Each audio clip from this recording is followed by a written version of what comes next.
Hey y'all, so this week on Carefree Black Girl, Janelle Monae is our Carefree Black Girl of the Week. Shout out to Dirty Computer, her super bomb visual album. We talk about this crazy interview with Kelis that she opens up and breaks her silence after 9 years. And then we talk about values and things that we demand in relationships. Come on.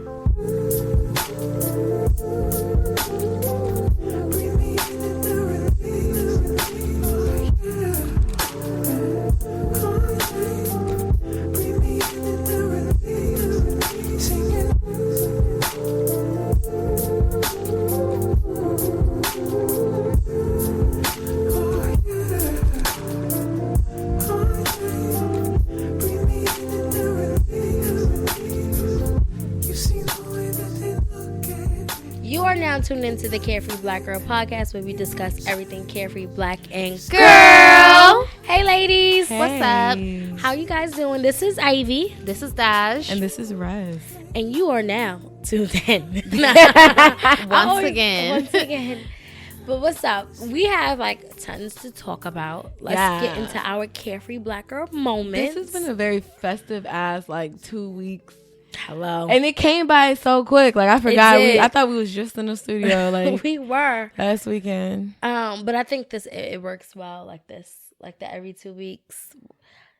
Listeners, if you want more of us, let us know. Let us know, definitely. But just to get into the Carefree Black Girl moments, did y'all see the Dirty Computers by oh my gosh, Janelle Monae? That's my favorite song. I like that. What?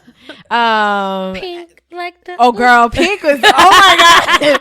I watched that at work. Am I supposed to be watching this? Right. It was so fucking raunchy, but it was beautiful. So basically, for our listeners who haven't seen it, Janelle Monae released an album, and it came with the whole video aspect. An emotional picture is what she calls it. It reminds me of how Lemonade dropped, and it was just that's kind of how Dirty Computer was. Mm-hmm. But the looks and the message was just amazing. Basically, the plot was Janelle Monae and her friends. Why do you keep calling her Janelle? I don't know what I keep calling her. I used to call her Janae too. It's Janelle. It's Janelle. Janelle Basically gets kidnapped. Not kidnapped, I'm sorry.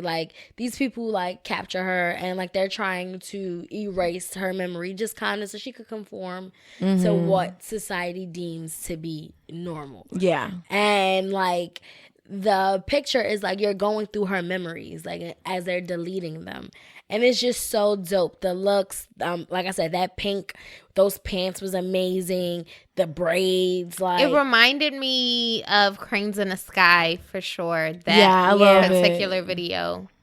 So it was nice. It was nice. I enjoyed the music, and I'm ashamed to say I've never given her a chance. Ooh. So it's I've never sat down and listened to a whole Janelle Monae project. Ooh. Me neither. This is the first one, and I definitely did it. I don't want to use the word forcefully, but I'm definitely trying to be more up on my albums because I do so much, and I feel I don't be having the time. And there's so many people be dropping at once. Even now, I still have a long list of people who albums I need to listen to. But I definitely been doing better, even if I'm a week or two after everybody, whatever. Right. But just and being podcaster now, and just having to be up on things, I'll just make sure that I do stuff. So I gave it a spin. And did it make you feel anything? Actually, because I didn't listen to it outside of the visuals, okay. But I enjoyed every single song. So it's just when you say, did it make me feel away? Did it make it was inspiring putting the visuals and the music together. I will see how it makes me feel this week. Okay. When when I'm cleaning, I'll definitely put on Dirty Computer and see. How nice. Okay, that's what I was basically getting to too. Is it one of your albums that you wake up and want to? Some albums you just, it's a vibe, it's a mood. You be I gotta listen to this. It didn't. There were definitely some messages, and I guess what I love about Janelle Monae is, for one, she is beautiful. She is a fashion god. I think she's always dressed to the T. But I love how openly comfortable she is with herself. Mm-hmm. shout out to her for coming out as pansexual. I think that's great that she could kind of be that voice for that community and people that are maybe like afraid to come out. But y'all know me, I just love people that's like, screw y'all, I'm me. So I do love that about her. I tweeted, wait, what did she say? I can't believe she said I tweeted. Like, grab the pussy. I know, right? She said grab the pussy and I'm grab back. Yes, this pussy grabs back. Somebody tweeted back and was like, somebody tried you? I was like, no, I listened to Janelle Monae. Right. That's beautiful. I've been a big fan since college. Shout out to my homie Keisha who put me on to Janelle, because I was like, I remember like in my dorm room listening to Archandroid and Metropolis. Like, I've been like a big fan, and even back then, like you could tell like she skirted the line. Like you could tell, you know. And as a queer woman of color, like I was like, oh, I read between your lines. I already know what it is. So of course, even in her fashions, not saying that because a woman that want to dresses how she dresses means they go the other way, but it was evident. Yeah, and just not only what she had on, what she wears, but just the comfortability is what she really shows the evidence. So I was like very geeked when Dirty Computer came out, and ever since the first song, I really feel like it was the single that has the real Prince feel, and like in the music video, she's running to a girl, she's running to a guy. Oh, I was like, first of all, I love that. I'm gonna get the like words. in the video, how it showed on the emotional picture, it showed her in a relationship with like the guy and the girl. Like that is kind of like mood and vibes for life. Make me feel, make me feel. Yeah. So I really did enjoy, and I love that like she does, like she exudes this strength, but still like super like feminine and like delicate, but like she is very like, I can tell very, even with the suits that's deemed masculine in a sense. She's poised but strong. Yes, very delicate. Strong. Such a carefree black girl. Yes. For sure. Shout out to Black Girl Podcast for having her as a guest. Oh, really? On their 30th episode. Y'all know it's so crazy, like being on Twitter. I'm not like, it's whatever. I got my little couple followers. It's my little Twitter world. It's small, but there are things like that I have been introduced to. Like, I'd never heard of Black Girl Podcast until I was on Twitter. That's great. Yes, Twitter. I think that is well, for one, I see the podcast community is kind of big on Twitter. So either way, I'm just excited. I'm glad to be finding out about like all this different stuff. I'm seeing like people blogs and all these articles. It's nice. It's funny because I'm the opposite. Like, even on Twitter, like, say when something happens, whether it's a scandal, like, I used to run to Twitter, but now I just kind of got to give it a couple days because it just could be overwhelming with everyone's opinions. It'd be like... Yeah. So I mean, Twitter is microblogging. Right. So this is like... And I'm realizing, like, it's like a lot of people have fell off of Twitter because it was like, I don't have time to give it that much energy. Like, I don't have time to post several 140 characters worth of my thoughts. You know what I'm saying? Like, in some people be on there every day. But not even that. Something to say about I just sometimes want to form my own opinion. And I feel like sometimes being on Twitter, when something big has happened, like even like the midst of this whole Kanye situation, I feel like I had to like really step back, like really like look into certain things and make my own opinion, because sometimes like being on Twitter, I'm just fed a certain side. Right. I'm fed, you know what I'm saying? And even like, and it's not just Kanye, I'm just talking about like in like tons of different topics and tons of different like scandals or big stories. So I have to like take a day to like gather my facts on my own terms, come to my own opinion, and then bring it to Twitter to be like, okay, what are they saying versus what I'm saying, right? You know, so I get one of the reasons too why I got off. Like, I guess you do get all like your entertainment gossip and all the news and stories, and I don't like to sound disconnected, but sometimes I just don't care about like what's going on outside of my own personal world, because it's some people get caught up and lost like in. Let me go on Twitter every day and so caught up in this Kanye, and that's all they wrapped up, that they not even living their own life. But that's right. we all hear that. We're not even gonna get into that. Not yet. Yeah, let's get into this Nicki Minaj, Chun Li, and Barbie Ting's King video. Kong. Listen, Chung Lee. First of all, my jam.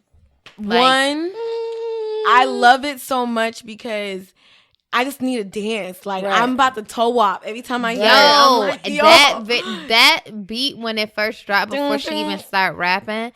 Swear to, it's so New York. I feel like I'm the only one in the world that doesn't like that. If I really, knew how like to it get more light, than y'all, I be my shoulder. I like what she's going saying. Don't get me wrong. I like what she's saying. Like I love that in Chun Li or whatever what she's saying, but I can't listen to this song. It's like no, that's a vibe. So what for is me. it? What is it about it? Because to me the beat is hot. The beat is barring. Like she got bars. All right. So my thing with Nicki is that and I feel like she's just doing it on Chun Li. Like she doesn't have to prove herself.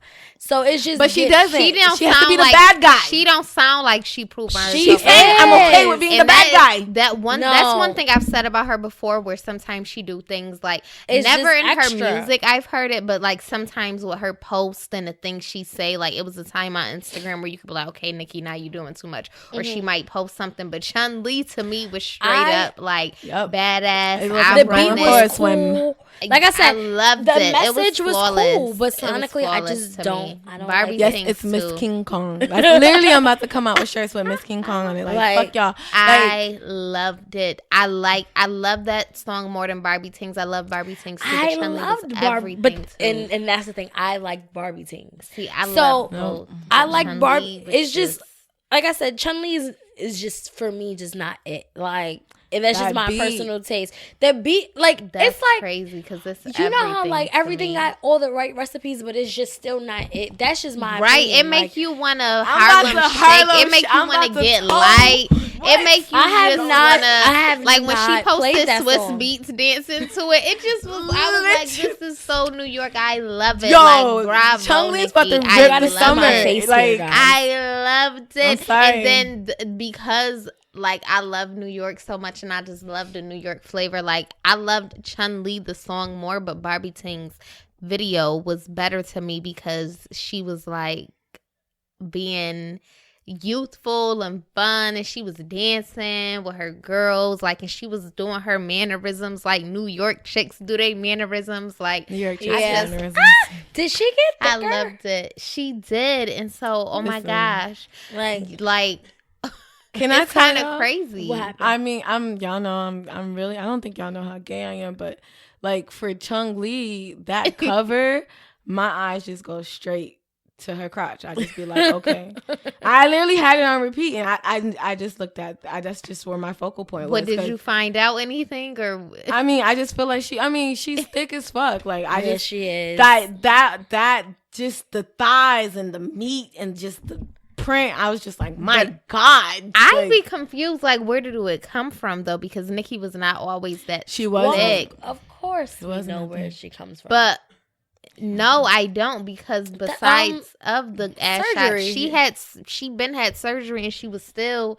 No, she had a cute shape. She looks ill-fitted to me now. Like, really? She does. The thighs are weird, yes, because even on that Chun Li video... super thick. Not on the official one, but the iPhone one you talking about, when they was doing the flashbacks of her with the super long hair and the latex 2-piece. She looked super cute there. Her legs look normal. She just looked like normal and thick. Now, them thighs looking like they do got some jelly or something in them. They look weird. And you know what? I love Nicki Minaj so bad that I just you remind me of her. It's crazy. So many people tell me that I sound like her and whatever, but your mannerisms. Yeah. Like when I was watching Barbie Tings, that's why I think I texted you. Love Barbie like you Tings. remind me of it's just so yeah, I loved Barbie Tings. I like the whole song. I like the video. So listen, when because Nicki posted the video of her walking at the beginning of the Barbie Ting's video up on Instagram before, like, when she first released the songs.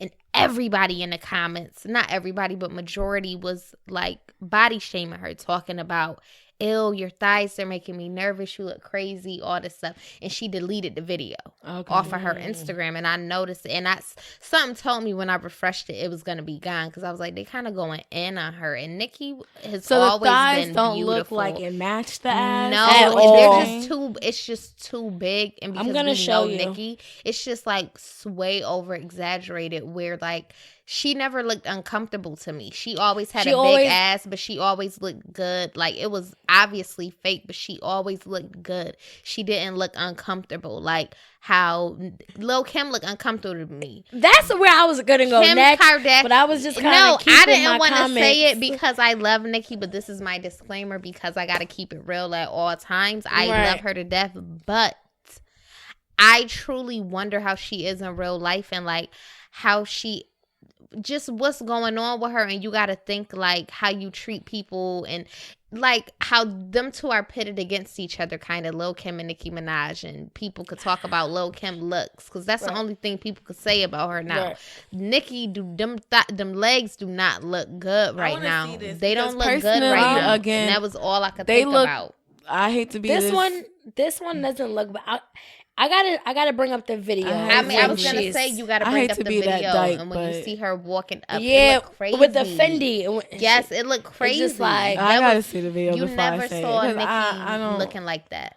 But nonetheless, and the wig was a along the thighs. So wait, how are we giving her carefree black girl moment? And thank you, because I'm still putting her on that mantle. Listen, them thighs, as long as you can keep me warm, keep my ears cozy. Right, yeah, I don't fucking care. Like listen, no, Nikki's she's coming everything. back, she's and everything. I appreciate her. She's everything. Literally, I did the Rap Genius of Chung Lee, and I forgot who the producer was, but he was like, Nikki was really looking for a particular beat to get this point across. The metaphors, she played on the concept of being the street fighter and on the concept of like being this animal taking over the world. She embraced the fact that they're pinning her to be the bad guy, whether she is or she is not. She's okay with taking that title. You feel me? Keep that energy, Nikki. Paint the world whatever color you want it to be. Right. You definitely win carefree black girl moment. No matter what your thighs look like, they look like they could keep my face warm. So that's fine with me. Okay. Thank you. Yes. That's all I gotta say. Yes. But speaking of videos, time out. Wait.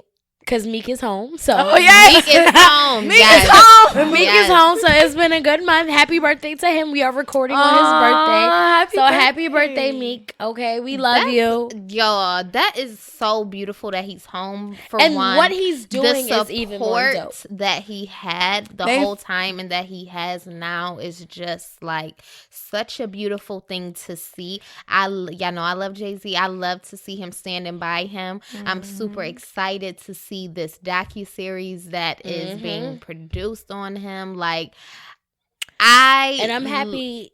Keep going. I'm just glad to see him in this light now. I don't want to, of course we all know he was taking all these L's just recently and all this. I was always Team Meek. I was always on his side.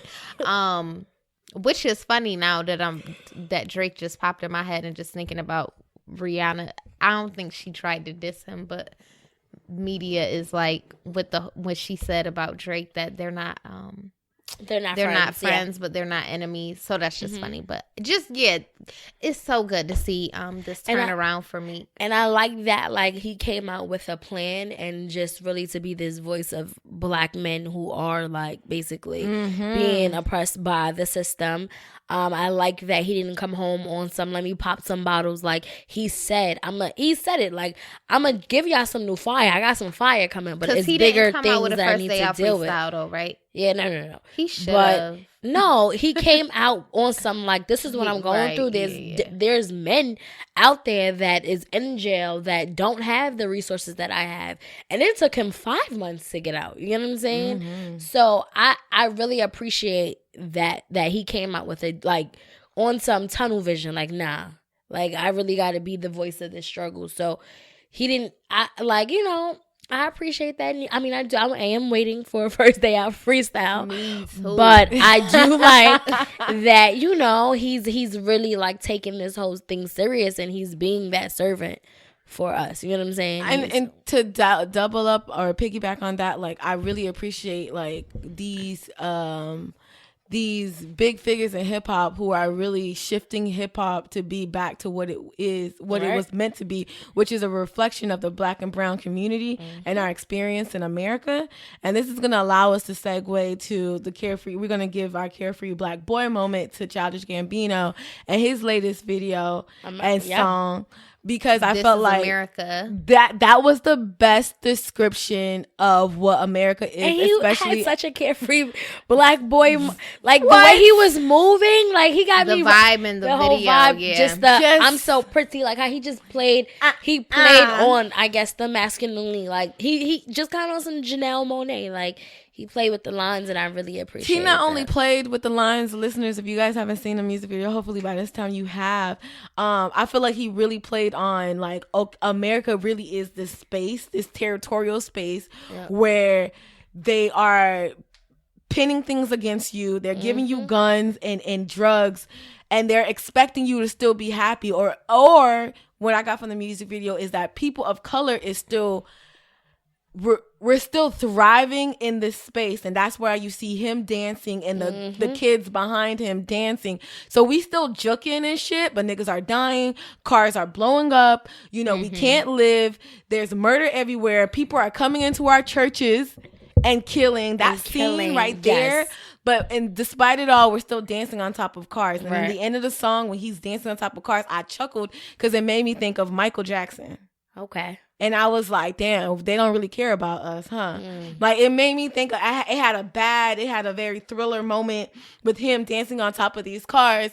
And then at the end, him running for his life. Because again, that is the portrayal of, or that is one of many common portrayals of what a Black man is in America, which is this person who is expected to be joyful and glee, same as Black women, but we have so much up against us, and there's murder everywhere, whether it's at our hands or at the hands of someone else. Well, he said police be tripping, felt that, because police really do be tripping.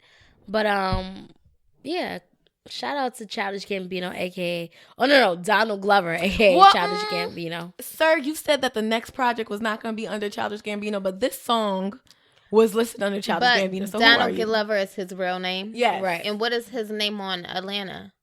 Well, he is Donald Glover. His actor name is Donald Glover. His comedic name is Donald Glover. His name as an artist is Childish Gambino. I like that. But his birth name is Donald Glover. Donald.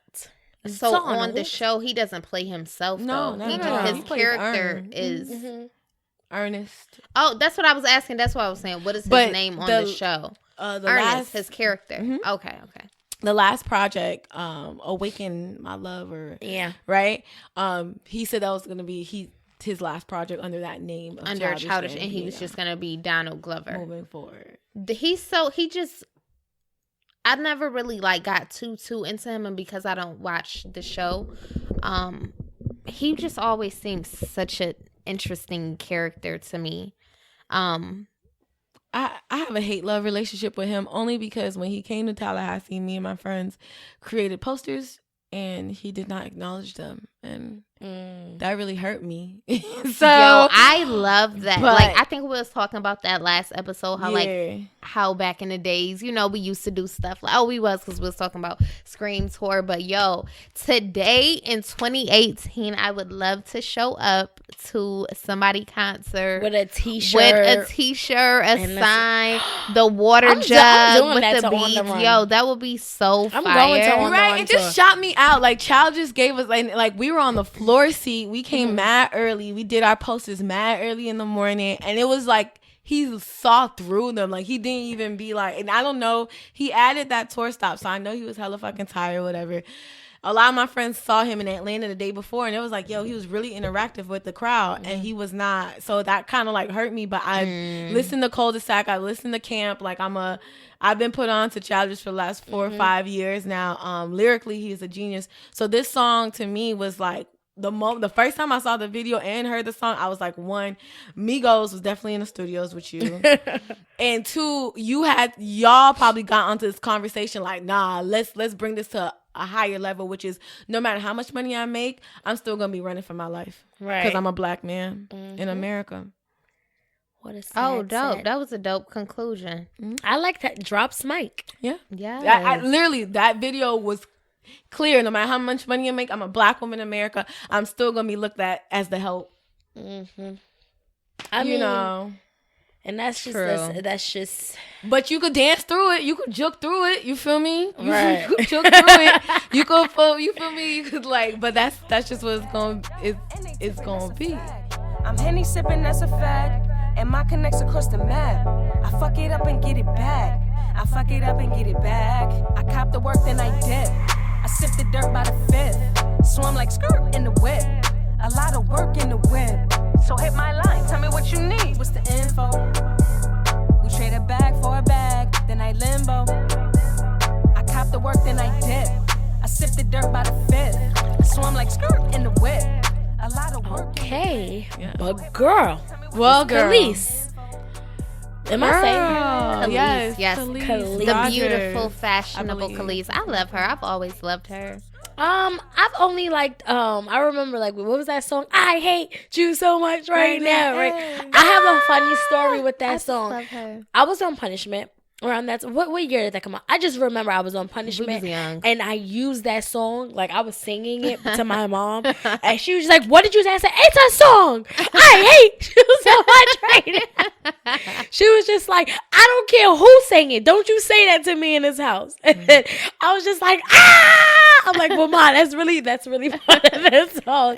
I don't know if she remembers, but that was so dope. But I really used music to express myself all throughout life, and when I heard that song, I will never that is one song that I will always remember because of Kelis, because that's how I felt. Like I was on punishment for something I probably did but didn't feel the need to be punished for, and I remember singing that to my mom, and she was just like, "I don't care who sang that song. Don't sing that in my house." And then I just started yelling. It was like, "That's part of the song too. Can I not yell?" And she was just like, anyways. But yeah, that was a funny moment. She was such a freaking just a trendsetter. She was a trendsetter. Such an icon. She's freaking originated trendsetting. And I loved her and Nas, even though now it's kind of sad. And Nas were such a fly couple, yo. Right now, the picture of them is just popping in my head with the nigger jackets. Mm-hmm. Yep. With her fire old haircut, and Nas is just every woman dream, man.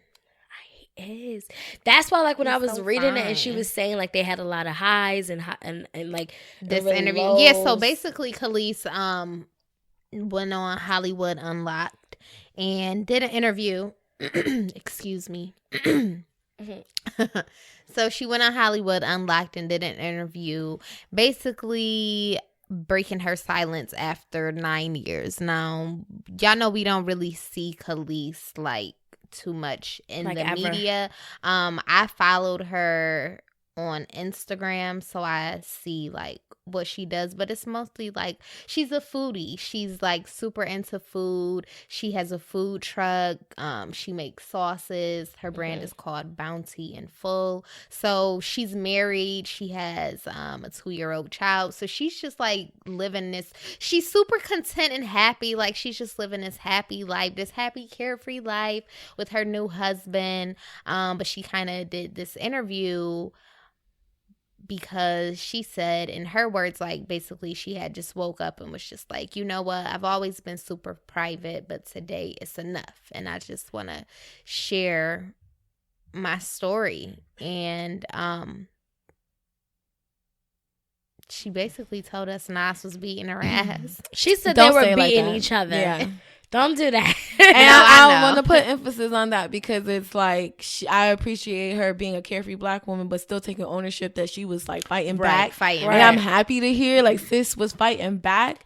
To the point where she had to fight strategically, where it was rather I'm gonna hide my watches and my rented jewelry so that he doesn't break this shit. So you could put laying punches on me, but you ain't gonna break this shit because I don't got time to lose out on my security deposit. Mm-hmm. It was tragic. I'm a Kelis fan. I appreciated acapella on Flesh Tones and Dreamer, on Food. So those are her later projects. I love her voice, the raspiness, the strength in her voice. And even in the interview, I saw her strength. Like, yes. I fight. I ain't no quiet mouse. Right. Sis, I was like, yes. Right. And she from New York. Like, I loved when she was kind of like saying how she was like, that wasn't supposed to happen. Like the disastrous part of it, she was like me stepping out and looking from the outside in, like this was a beautiful thing that should have blossomed, and I wish it was still here. Like she was saying she was still happy, but I'm like, girl, we all feel the same way. Like we wish y'all was still together. And I think we always sneak and ask, but I think she was very clear on like she don't want him back, and obviously she wouldn't say that. Like she has a new husband and all, but obviously she was in love with him at a point. Like that was her husband, that's her child's father. But I liked how she was able to like say that, like keep it real, saying that he ain't doing what he's supposed to be doing. He's not the man that we think he should be, but just still acknowledging how it was super dope. I guess what hurt me the most was to hear like the boy's 8. He's been to 2 birthday parties.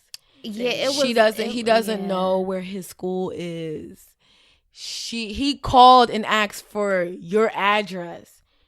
He should already know your address because your child is there. You understand? How easy is it? Can I ask you, how easy is it for you to like turn the switch the other way, or turn your cheek to someone in the industry or an artist, somebody that you looked up to, that you loved for so long, because you hear a story like that? You know what I mean? Like for me, again, I'm a product of a divorced family, and I love my father. He was ever present in my relationship, in my growth. No teacher, dean, or professor can confirm if my parents are divorced because they came together as a unit. My father would drive from Miami to Orlando for parent-teacher conference, and he's a teacher his damn self. Right. You understand? So no, I don't. I'm removing Nas as the artist, easy. And I'm seeing him as Nasir Jones, right, as the father of an 8-year-old that you haven't been to 6 birthdays out of his 8 years. It's just, I mean, like, it's so difficult. Like, I hate being quiet on certain things because you have to have an opinion, but it's just like we don't. Like, I feel her. You know what I'm saying? Like, and it's just like, but it's also super hard to remove. Like, do we cancel him? Because, like, I feel like, I mean, he's being held accountable by, like, the mother of his child.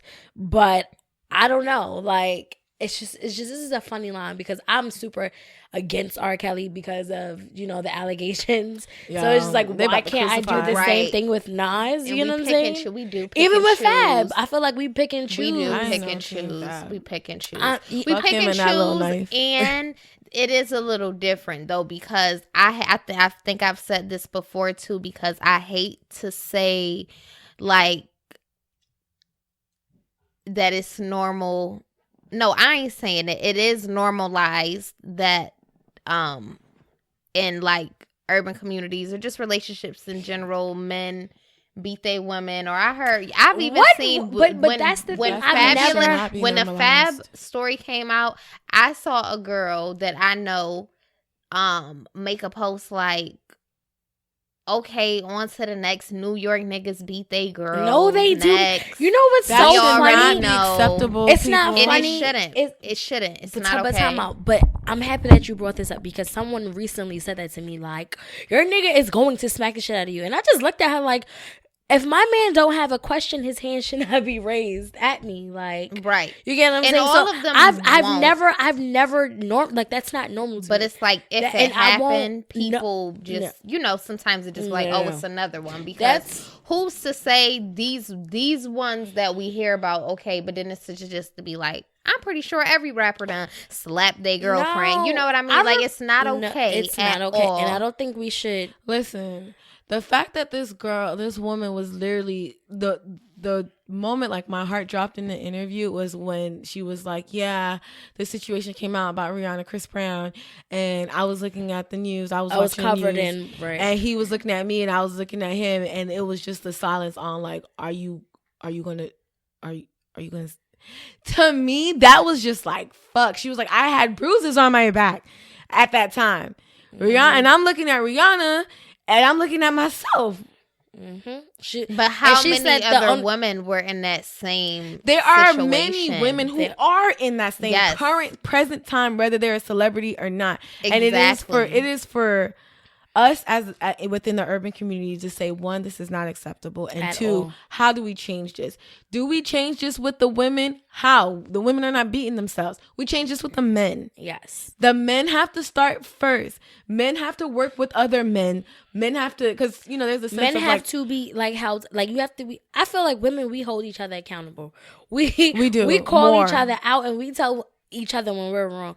Men is kind of like this boys club, like, and that needs to stop. Like, it really, like, cause it does. I mean, not like to even bring up this Fab thing, is just like Fab did not get dragged through the mud for that video. Like, you know what I'm saying? He didn't, but He that's didn't get- why we he said we didn't- pick and he choose. didn't. And then I didn't finish the thought that we can't compare. We could, but it ain't the same with R. Kelly, because R. Kelly is like, No, R. that's Kelly molestation. No, Taking They gonna underage crucify him. minors, Okay. but not beating women. He's just canceled. That is not the same. You're right. Because Yeah, it's not the same. We talking about two different things. But So R. Kelly is like, right, we could, he ain't doing right, but it is sad. And I'm not saying that I agree, but even for me, like, and again, I don't want nobody looking at me wrong or like I'm insensitive, but every time I see a story, like if I personally see a story about a rapper or somebody slapping a girl, like it kind of is just like, that nigga probably been doing that. They all doing that. Like it's But what do we do? I think that's the question. what do we do? Is What right, do it's we a- do? Like, do we not Shoot. support them? Like, not give them any more of our money? But not even them. It's regular everyday person. It's such a bigger problem than that. So I know. again, what do we do? One, as women, we need Stop to stand. taking it. Thank you. Stop taking it. Stop taking it. Stand our not, ground. and also, but a lot of women don't come out because they're afraid to look weak. So we, as women, And we that was her also, thing. Or some we men is so also crazy have they to do be threaten. comforting and consoling. Like, because I'm not gonna front. When I was younger, like, I was that girl. Like, what, you let him hit on you? Because I was in a situation and guy hit me one time. I was out. Like what? Like, I'm not dealing with this. Right. But not every girl is like that. You know what I'm saying? Right. Some girls think that it's normalized It's to them. They okay, think yeah. that it's love. That is so we have to funny, be able it's to cute. understand and console another woman instead of like judging them and looking down and calling them stupid and calling them weak, because that's going to prevent people from saying, oh, hey, I'm a victim as well. Yeah, You get what I I'm agree. saying? I So- do. I also feel like we have to understand, like, it don't be like, hey, little mom, what's your name? And then they backhand slap you. Yeah. It starts real small. It be little, red and the next is- thing you know, you're madly in love with someone who's your abuser. Right. So I think, one, we need to understand, like, the signs as women. We need to take advantage of the fact of women who have sons, women who have brothers, women who have cousins and uncles or whatever, to also make sure that we can try our best. I hate when we call Black women nagging or whatever, but put your foot down. Yeah. If you know your homeboy, your cousin, your brother is doing wrong by this woman, put your foot down and be like, don't treat her like that. You Right. feel me? Don't even come to her, because obviously she may or may not have like her sense. She might be caught up in the caught up. We all quote unquote have it bad from time to time, but you need to check him. Like, would you do this to your mom? Would you do this to your mom? Because what you're doing is like, you're doing this to your mom. Would you do this to me? I'm your sister. I'm your cousin. Right. You feel me? Like, I think it's as carefree Black women, we need to use our voice as a weapon, no matter what people say. And I'm gonna bring that back to Dirty Computer, my favorite song on that is I Like That, when Janelle was like, I don't care what anybody says, this is what I like, this is what I want to do, I like that, and I don't care. Y'all was making fun of me in the 6th grade because I was wearing thrift clothes, but it's okay, you called me a fucking 6, but I knew I was the shit, because I like, stand your grounds, understand your values, and know what's important to you.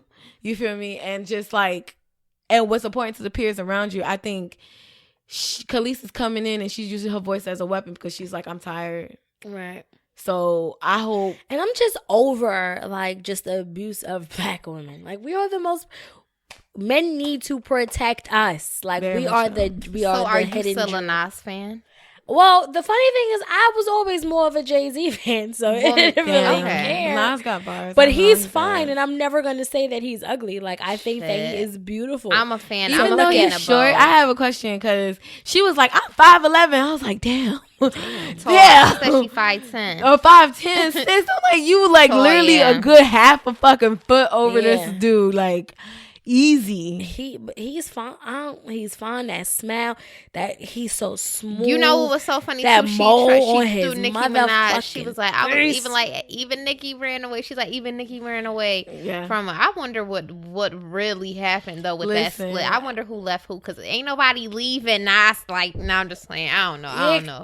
It was so quick. He ain't hit. I know he ain't hit. But you know what's crazy? Now that I'm thinking of it, he dead shows all the signs of an abuser. Really? To me. So because he's so quiet and just like super chill. Because what's his sign? I'm about to look up both of these signs. He's a Virgo. Ooh, yes. I heard Virgo men. We are talking about a man that is beating the shit out of his ex. Who beat or beat. Sorry. Right. Listen. So the reason why I think so is because now that I'm looking at it, like, Nas is super smooth, right? The guy that is super charming, like the guy that women don't tell him no.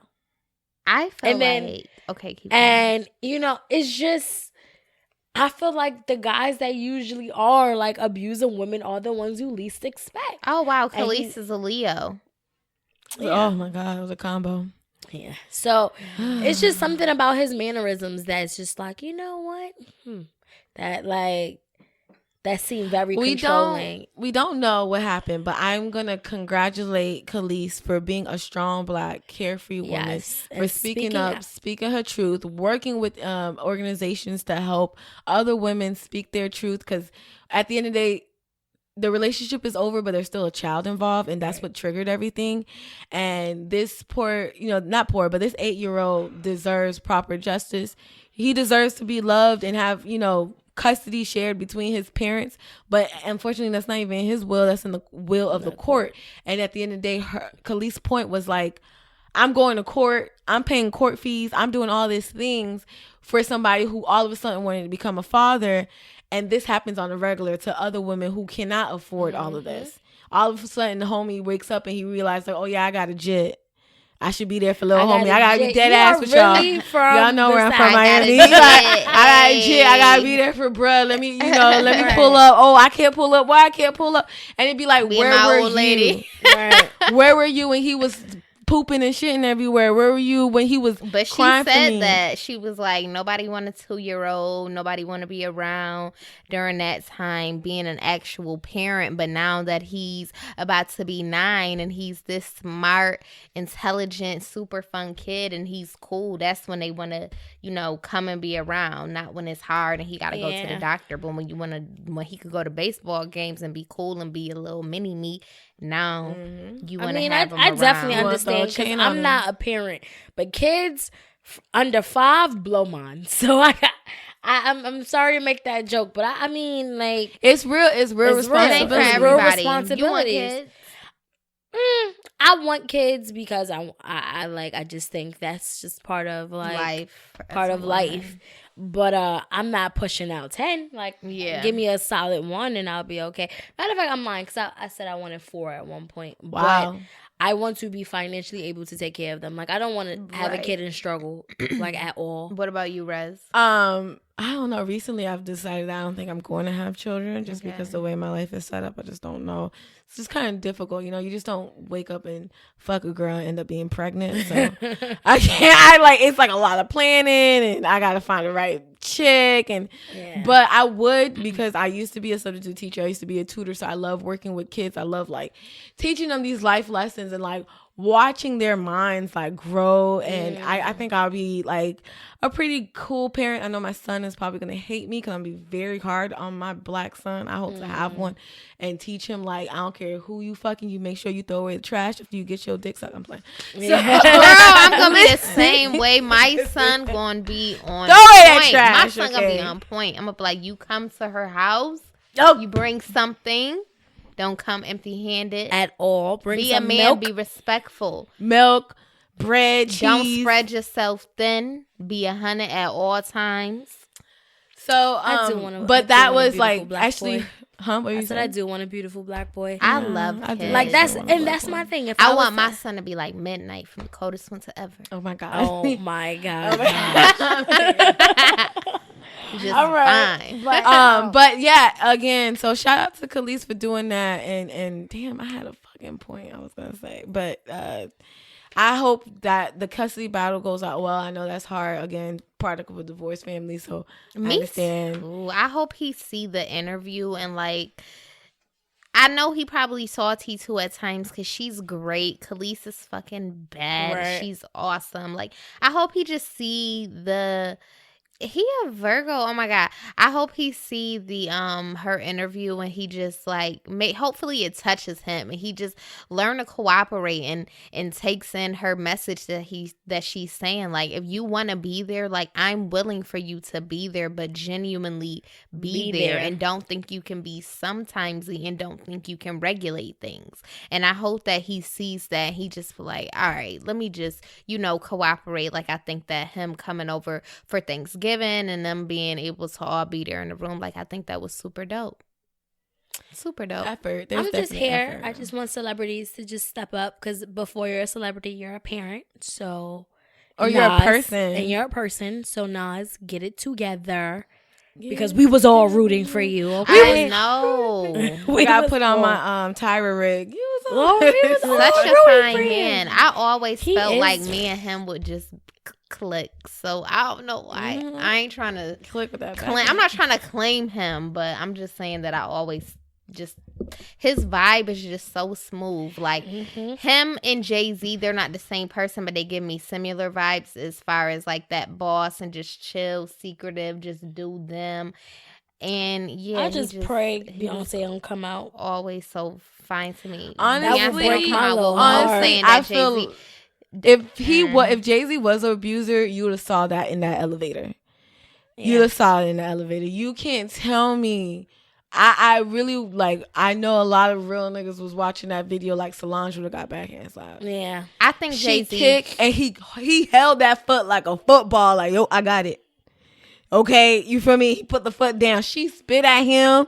Come on. I think he practices life so well. I think he just but I don't put it past him. I love that man, but I don't put it past him. I don't know. I think Jay-Z is just so aware and he's just so into evolution, evolving, and he's the only guy out of his sisters raised by his mother just being sharp. So, yeah, I don't see that's that. I look at that. You never know. You never know. That's true. Can't be that. He loved his wife so much. I also want to shout out Love Begins with L. They're a company that has organic pads, tampons, and condoms.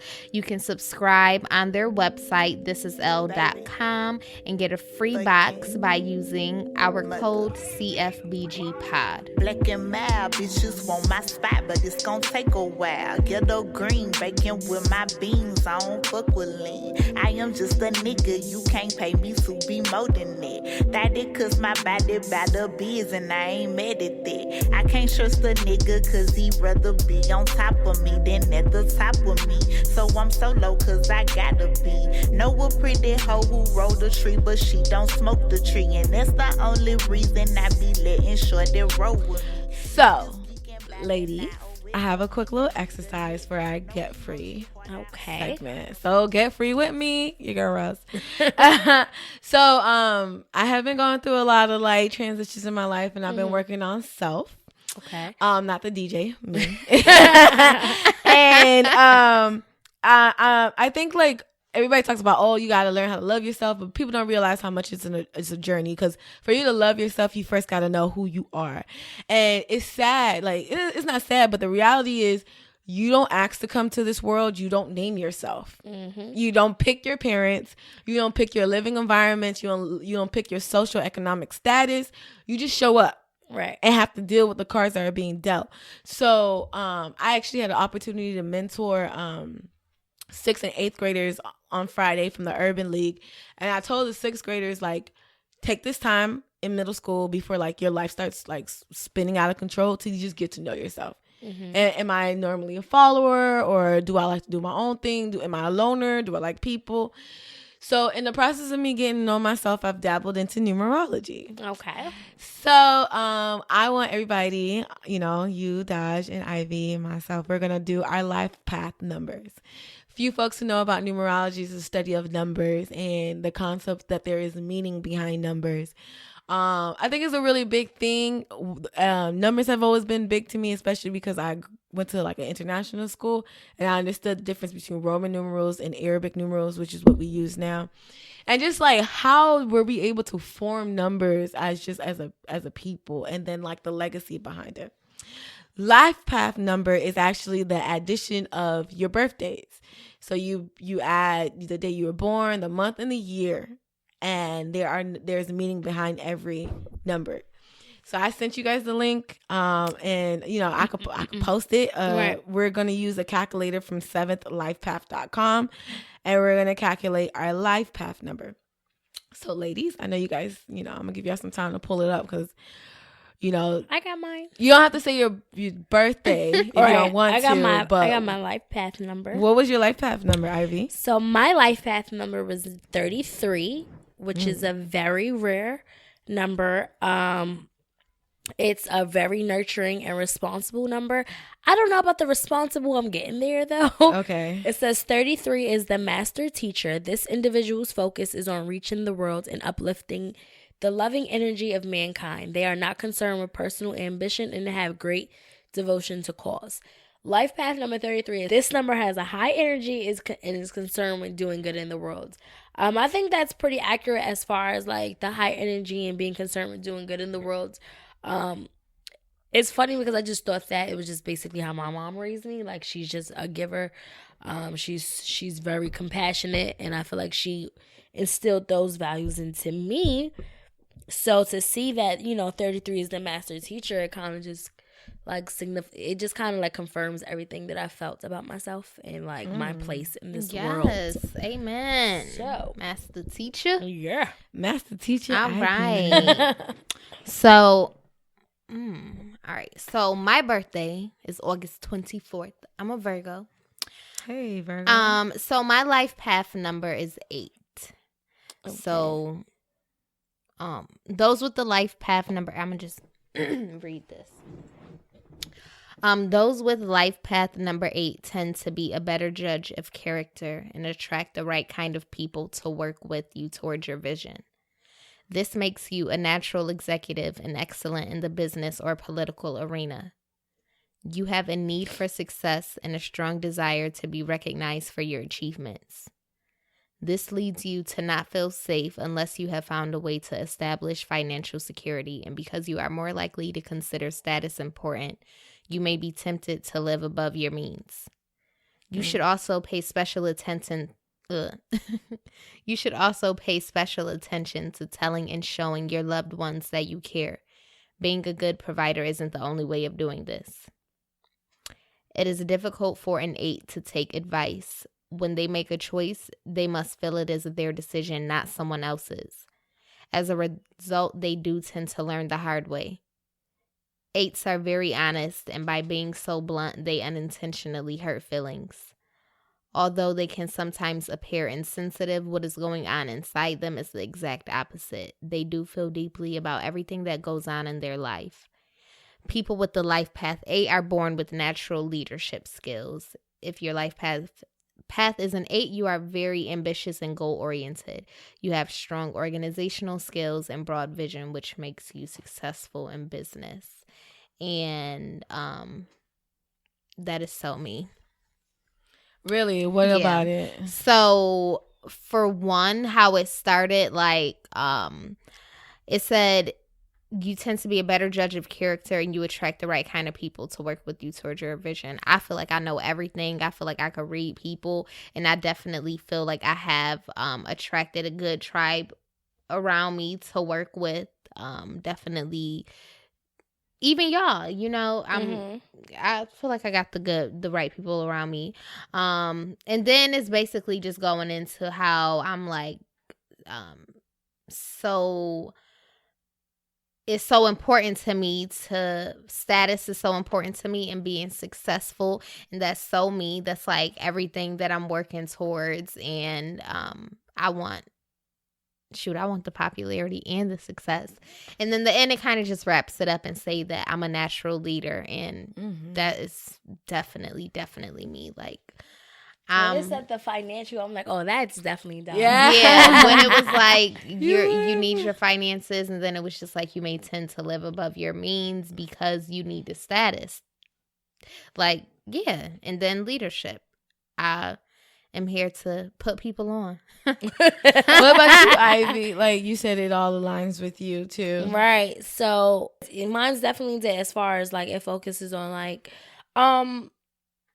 people. Those with life path number 33 want to use their life to raise the consciousness of as many people as possible. Their concern is the earth and all of the. See, this is the thing, because it's just like, I mean, I care about the earth and things like that.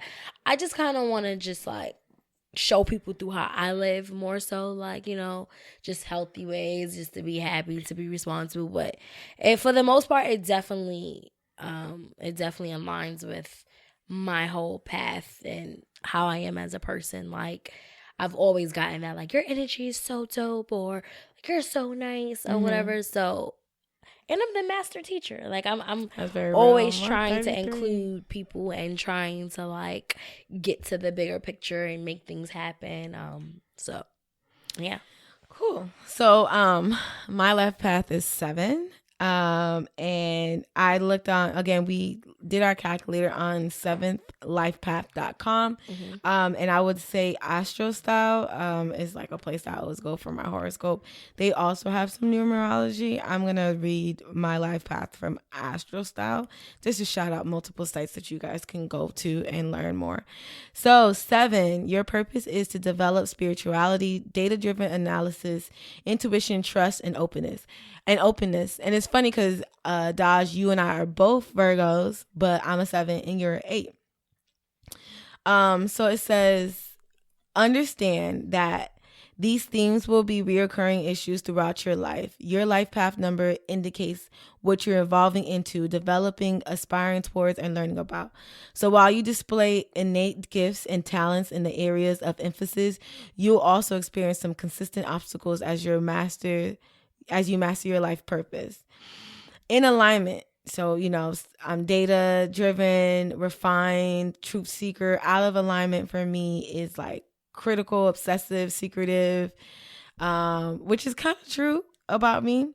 And I appreciate the Astro Style definition, because the key is, it explains to you the key of your life path, which is for the 7, can you accept that you're both an intellectual and a psychic? As a 7, you're always seeking the answer to life's big and small questions.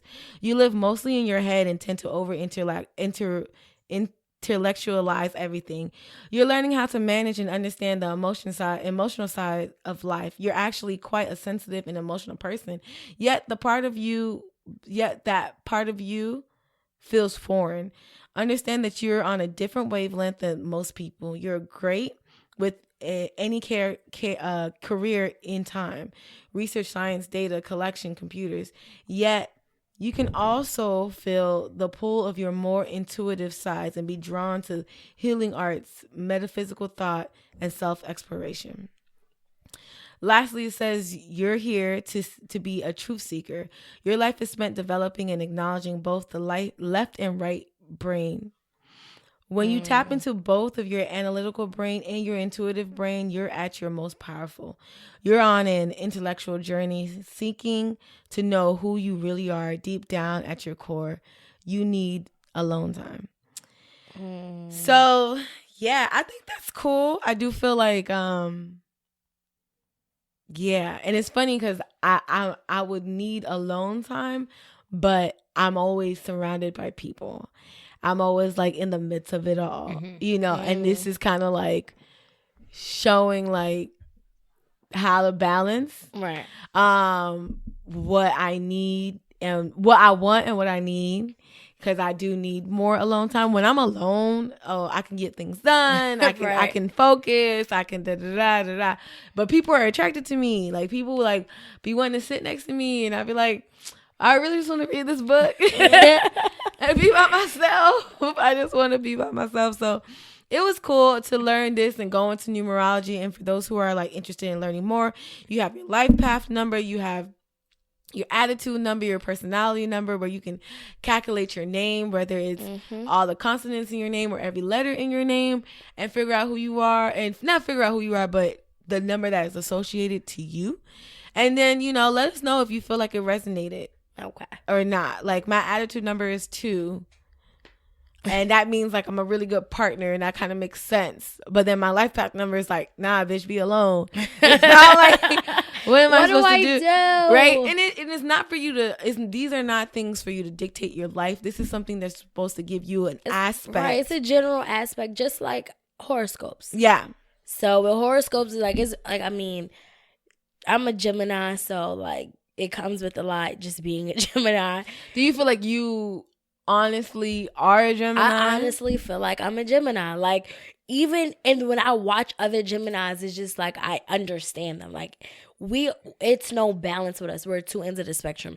That's why, like, with Kanye breaking down the way he is, like, he's a Gemini. He is. You know what I'm saying? Like, we don't have, like, we're always scattered. Like, we get bored really easily. Like, we're always looking for the next best thing. Like, we're never satisfied. Like, I'm never satisfied in life. Like, and that, I mean, that can be a good and a bad thing as far as ambition. Like, it's like, okay, we're always working for the next thing.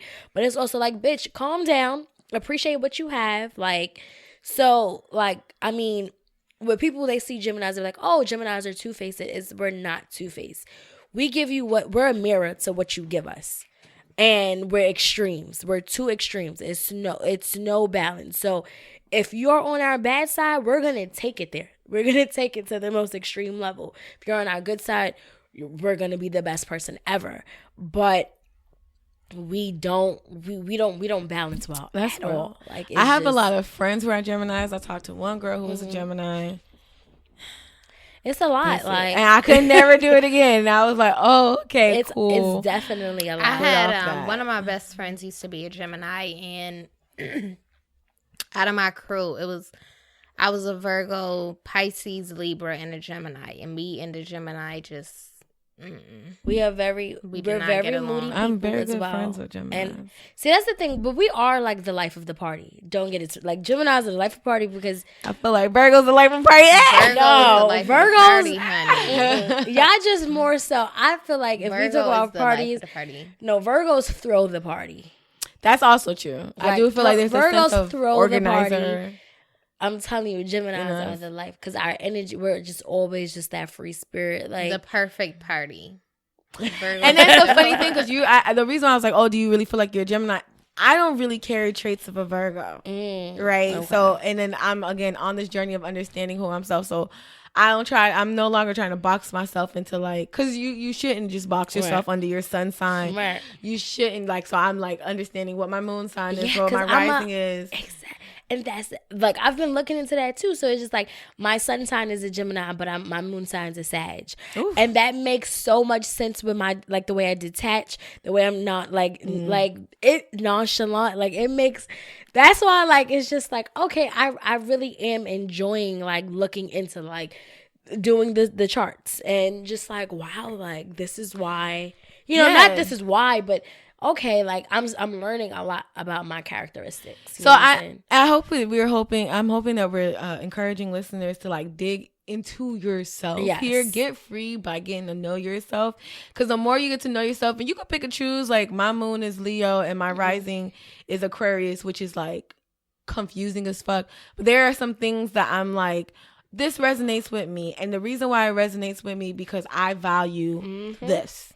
And I think this is really helping me understand what I'm willing to accept in my life and what I'm not, just because like this is a little bit, I'm not saying that numerology and horoscopes and astrology defines who you are, but there are some things that are in doubt. Like, you know, there are traits that you share with someone else based off of where you guys were positioned on your on your birthday. There are some traits that you resonate based off of what this meaning, this number carries.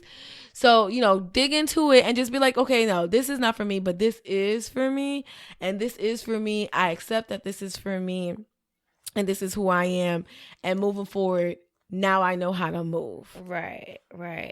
And I mean, like, it's just, and then you learn more about yourself, your values, your characteristics. And we would like, I mean, listeners, just to bring out into our conversation about values. Daaj, do you want to start with like how it sparked up your self-care center? Yeah, how this week. So basically yesterday I just had a few days ago. I posted a picture of some shoes, and the way shoes, my mind works is like a picture could set me off. And like, I literally do not have guy problems. I don't have a man. I don't have a boo, but I could go on a rant like I got dude problems. But I made looking at the shoes and not having the money for them right now just had me go off on this rant. And I basically just like brought a dude into the situation, guys in general. But I was basically just saying how like dudes that want to talk to me or be in my life need to buy me things. And on that specific day, I was like speaking about those shoes. And I was saying how like you can either buy the shoes or you can get blocked. It's simple. So for me to expand on that, based off of your number, life path being an 8, and it's saying that, what did it say about materialistic things? It said like oftentimes you live outside of your means, or right. Yeah, and hopefully don't quote me on this. We might have to cut this part, but let me get this right. What did it say again? It says, you have a need for success and a strong desire to be recognized for your achievements. This leads you to not feel safe unless you have found a way to establish financial security. And because you are more likely to consider status important, you may be tempted to live above your means. Okay, period. So, one, do you think is status something that you value? And does people buying things add to your status to you? Like, I mean, being a person of value is definitely important to me. And does somebody buying me things add to my value? So I'm genuinely into shoes and bags and things. I'm into fashion. That's the work I do. I'm a wardrobe stylist. So for me, that is something that I'm passionate about, and keeping myself together. I shop every day. That's a part of self-care for me, having to have the new something or just wanting it. It makes me happy. If I don't have something new, yeah, I could be stressed out. Or like buying me a new pair of shoes can be therapeutic for me, or it can help me deal with something that I'm going through, and it's the truth. So basically a dude called me superficial for making that post saying like you can either buy the shoes or you can get blocked. I was called superficial for that, and I had to explain to him that no, like I'm not superficial. I just like nice things. So regardless of what it may have been, like if I was a foodie and my whole life was based on food, I would be wanting luxury meals and let's go to these 5-star restaurants. every whatever because I want to taste all these different dishes. So that just happens to be my vice. Like, I'm a shopper. That's what I'm into. Mm-hmm. It's funny because Go ahead. Dang, I lost my thought. Sorry. No, because I was trying to see, like, do you feel like I think you got it right, like, and it kind of aligns with your life path number, which is like the concept of success. You want to be successful in this industry, and to be successful in this industry, you got to have. I have to look the part. Right. You gotta look the part. You have to. Right. And it is your fiend to be successful, and it just happened that your industry is fashion, but like you just said, exactly. If my industry was food, being a food critic, I would have to be able to get into these restaurants and sit at and have a seat at these tables. That is what's going to be necessary for me. So now, sir, if you want to have my time and my undivided attention, you got to help me get to that point. Exactly. If I was a designer, I would probably be showing dudes fabrics that I couldn't afford. You know what I mean? Or the next big sewing machine or whatever it happens to be. And I just wanted to give the message to dudes, for one, that no, it's not girls or me being superficial. Like I said, I just like those nice things. And I wanted to give the message to girls to not be hesitant or like afraid to open your mouth and ask for something, because women, we are a gift. And I know like that debate of like 50-50, dudes always want to talk about like 50-50 or, oh, what you doing for me? Or would you buy me things? Right. Or it's just like, dude, all these years down the line, we do not have to keep explaining just like our general nature is all, we have so many natural gifts without having to do anything. And we appreciate dudes. Thank y'all for being y'all. But there are so many things that, like, not to be cliche, but y'all can't carry a baby and give us a baby. We already just naturally have that. And then at the end of the day, women are natural providers. So men, if she cooked for you, that's something. And she even asked you for money from Mrs. Daaj or McCormick to season that fucking meat, that was something. You feel me? Because you eating good right now. You feel me? You ain't asking Bae to pass the salt right now. Where the salt come from? Like, so I get where you're coming from. I do feel like that's a very big point, that I'm going into this world of like tolerance and what you're willing to tolerate and what you're not. And that's why back to the concept of values and knowing yourself. Mm-hmm. So Daaj, you would say your value, you're one of the biggest values that you need a significant other to understand is that you need to be able to help me get to my point of success, which means for me, I need to be compensated for me. Why? I think for me, it's different in general because I'm a person who enjoys being alone. I'm okay with being alone. And I don't really go out to pursue dudes. Mm-hmm. So me letting you into my realm is already like, I'm already thinking off the rip, like, okay, what you gonna do for me? So what are your values? My values are, hold on, because now I gotta think real quick and separate values and morals. I gotta separate values and morals. And again, your values, as in what are you expecting from your, based off of what you know about yourself, what are the things that you are expecting from a significant other to bring to the table, because it is important to you, it's a priority to you, and it should be in your head an exchange.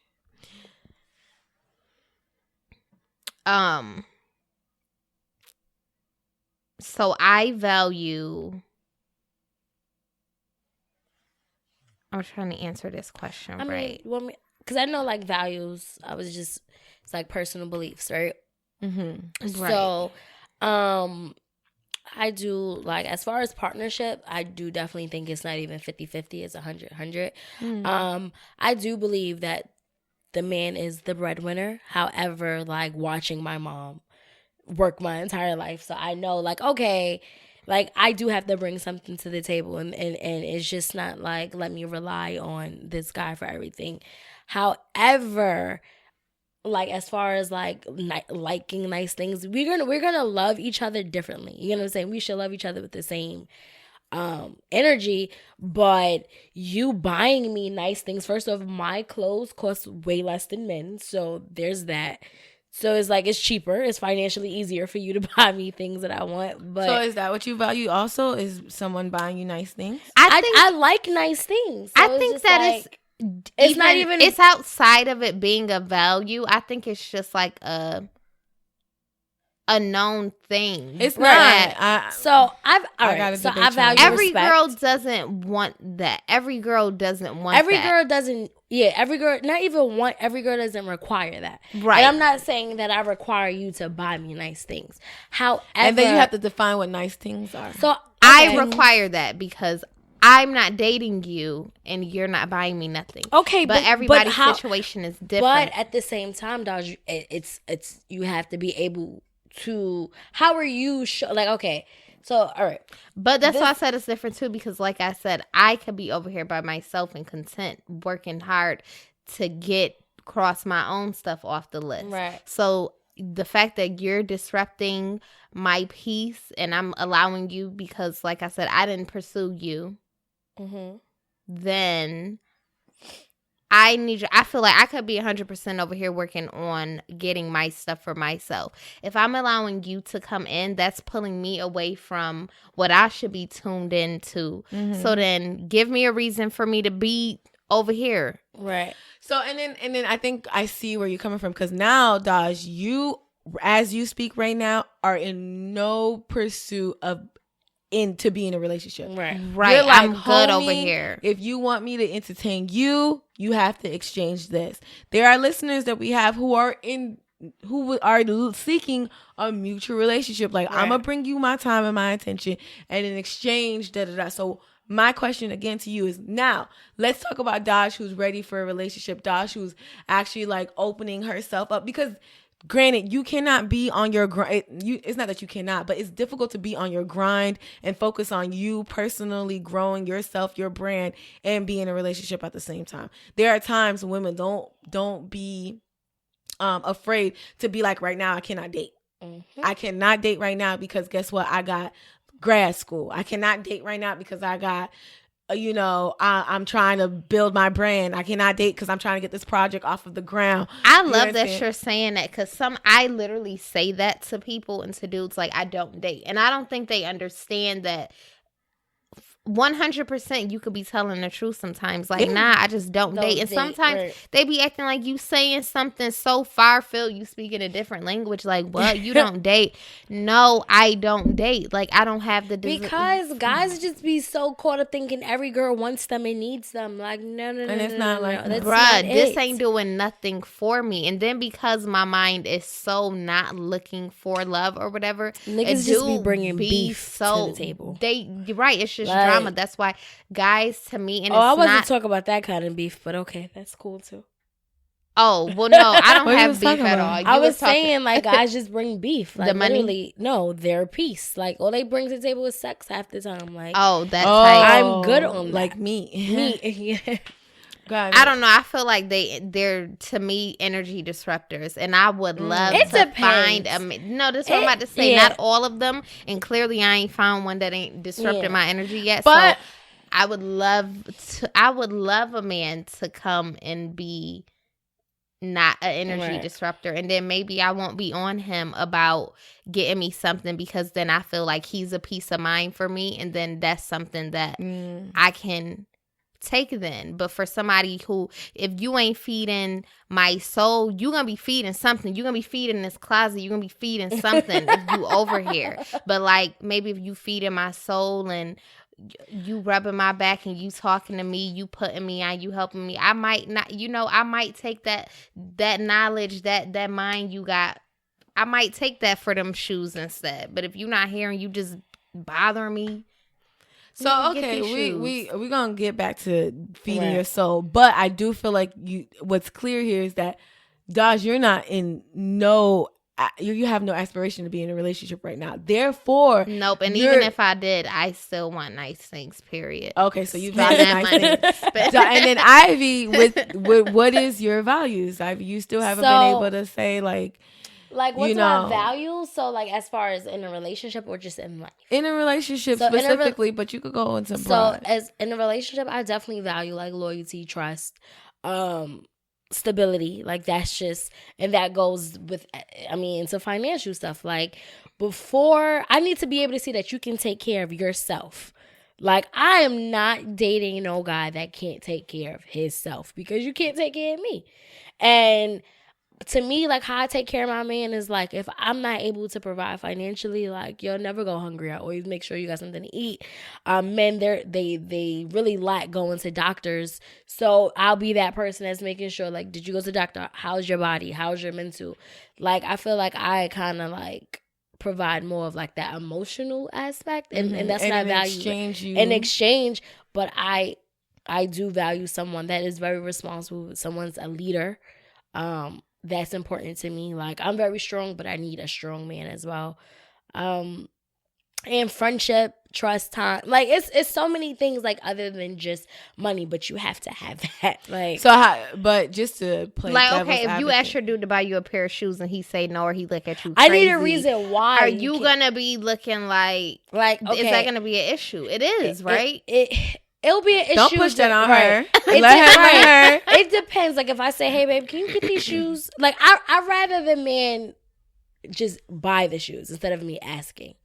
That's my thing. Like, and that's kind of like what, like, even in my relationship I'm now, like, I feel like I never really have to ask because he knows. Like, I want someone that's going to take the initiative. Like, I know my girl. Like, if Daaj, say if a guy is dating you, I know that Daaj would like these shoes, let me buy them. You get what I'm saying? Like, I always want to be able to buy them myself, but I don't want to always feel the need that I have to ask. Like, you should just want to do. Right, of course not. But if it's a specific something and if I say, want, like, hey, can you do this for me? And he'd be like, ew, no. Like, yeah, that's going to be a problem because it's just like, what do you mean? Like, are you not fed? Are you not mentally stable? Yeah. Like, what? Like, but sometimes, like, I'm also willing to really struggle with a guy on a sense of we both trying to get it. Like, I'm not in a position where I can be like, oh, you got to have this, and that. And I don't. I like that because I can't struggle with the and guy. I love you for knowing and yourself. It's not funny. Yeah, I love cannot you because you can't buy the latest Jordans for that no nigga. Yeah, but you also are not looking for a nigga to have to. Excuse me, you're not looking for a man. I'm not using the N word. You're not looking for a man right now, so you don't need that. You know you don't have the budget for no J's. Right. So it's just like accept yourself. But I say struggle lightly. Like, you can't be just like, you know, super broke and not trying to make it happen. Like, you gotta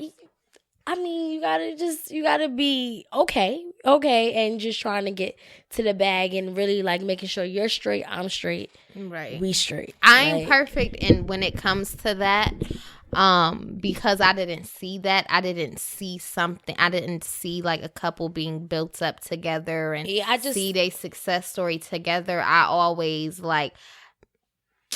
Then here goes that word superficial, but I always kind of just lived like I really placed myself in Hollywood as a young child and always just saw myself being successful and knowing that there was no other option, that's how I live my everyday life, and that's just how things are applied to life. So whenever I thought of a man, I always compared him to celebrities and what those girls are getting, to the rich men, and I just always felt like, oh, you got to do this, and like, so that's why I say I'm not perfect. And again, it's back to your path number that you see your success so much. Yes. That you don't care where you are. That person is supposed to meet you. Right.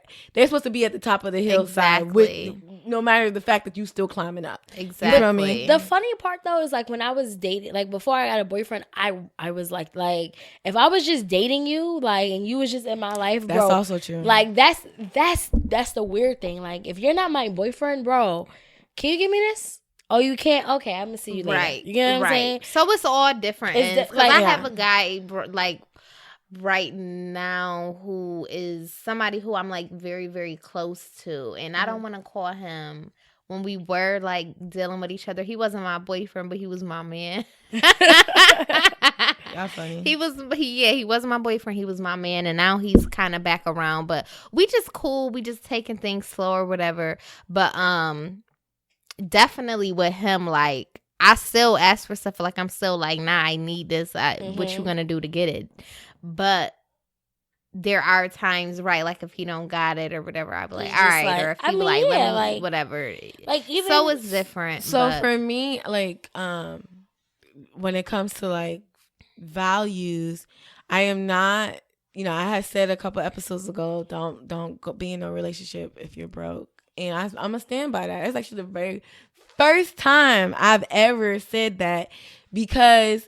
You know, I'm a sucker for a good project. You feel me? See, if you got an issue with me, shoot your fade right now. I'm okay. But you feel me? Like, so, and it's just, and it's like men, women, it don't matter. Like, I have a very nourishing heart where, like, I literally you be ready to take people in. I not be ready. I have receipts. I can call. There should be Yelp reviews on the Resney shelter. Like, dead ass. So you understand? Like, it's well, I know where to go when I ain't got nowhere to go. Not anymore, because I'm becoming a whole new woman. Damn. And at this point in my life, I have to, after all this like setbacks and like realizing that, okay, I'm fucking the same because I'm doing the same thing over and again. I'm finding, you know, these situations, I find myself in these same situations over and over again. I have to value the concept of this person needs to be able to provide for themselves wholly before I come into the picture. I value that. Again, back to my life path number being a 7 and me having to understand the balance between my intellect and my psychic. Like, I have to understand that intellectually I could bring certain things to the table. Mentally, I could bring certain things to the table. That don't mean that everybody deserves what I could bring to the table. So I do value someone who has a sense of stability in their lives that they can provide for themselves. And I don't ask for much. I barely know any brand labels.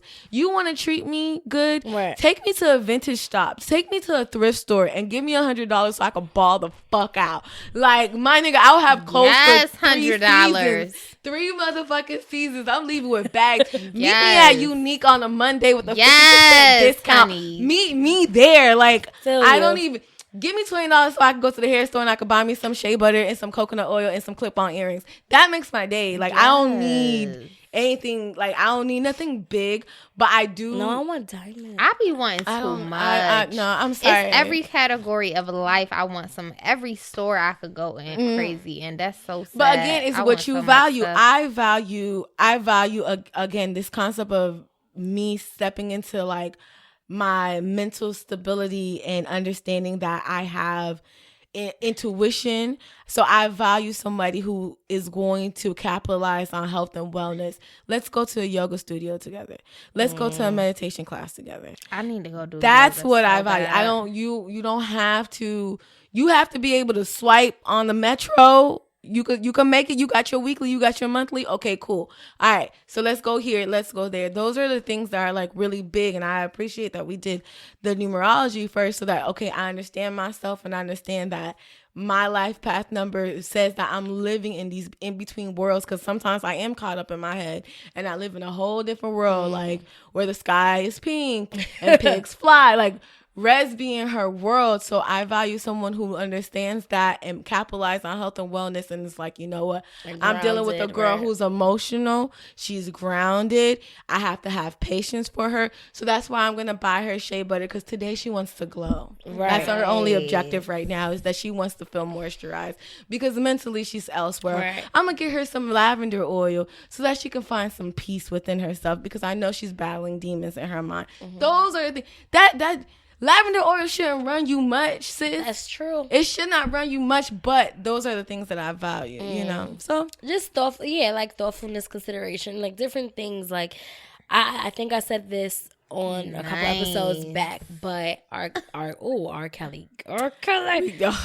Steve Harvey said, do not give a guy a roadmap to your heart. Like, Don't just say like, "Hey, I like flowers," because that's all you're gonna get. That because he knows. Yeah, say that's like why you I know. don't date, because I feel like they all need the match. So he was saying like, you know, tell a guy like, you know, you like being you like when he's thoughtful. You like a guy that's thoughtful. You like a guy that's like spontaneous, because it causes them, it forces them to like really figure out how to be those things, instead of saying like, "Hey, she likes flowers, so I'm gonna give her flowers." Instead, you know what I'm saying? Because it's more than just flowers. Like, being thoughtful is more than just opening the door for me. Being thoughtful is, again, like, I know Rez is having, you know, battling some stuff, so let me get, that's being thoughtful. Right. That's taking me into consideration. Being thoughtful is knowing you coming over in the morning. Bring breakfast. Yes. Bring pancakes. You feel me?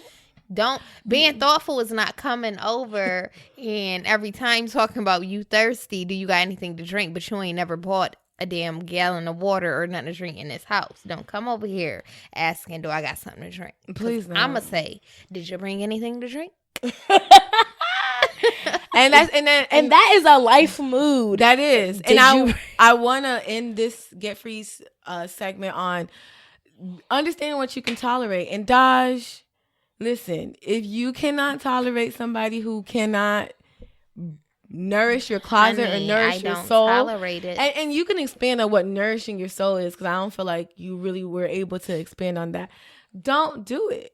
Like, I just went over, she's not black, but her name is Amy, and she has a YouTube channel that I freaking love, and she was going over like the concept of tolerance, because at the women, we tolerate men and or women or people who want to be non-binary, that have like 80% of it all together, but then that 20% is just shitty as fuck, and you're like, nah, I could deal with it. No, it's okay he don't throw away the trash, or it's okay that she want to run around all night. Like, it don't matter. You understand?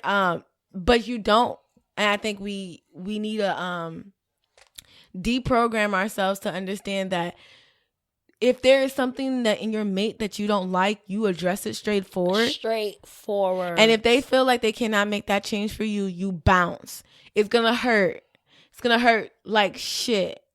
But bounce.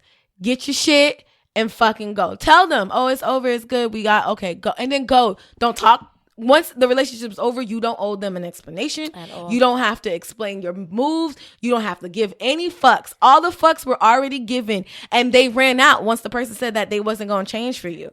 So then dip. Mm-hmm. So, you know, that's just, as we talk about who you are as a person, understand your values. Also understand that you should not push your values aside just for somebody to tolerate somebody else's bullshit. And sometimes you got to step away too to get a clear view of what your values are, because that's another reason why I kind of stepped away from dating, because I kept seeing like a repetition of patterns in the same situation. So I was like, okay, I'm clearly the common ground here. Like, this is my story. And if I'm seeing the same shit, I was like, I need to check myself. That's one thing that I'm never afraid to do. I check yourself before I wreck myself. Like, I check in, because even that, I was open to accept the fact that it was like, all right, girl, it's something that you doing wrong in these relationships that is making these dudes treat you this way, or the fact that you still single.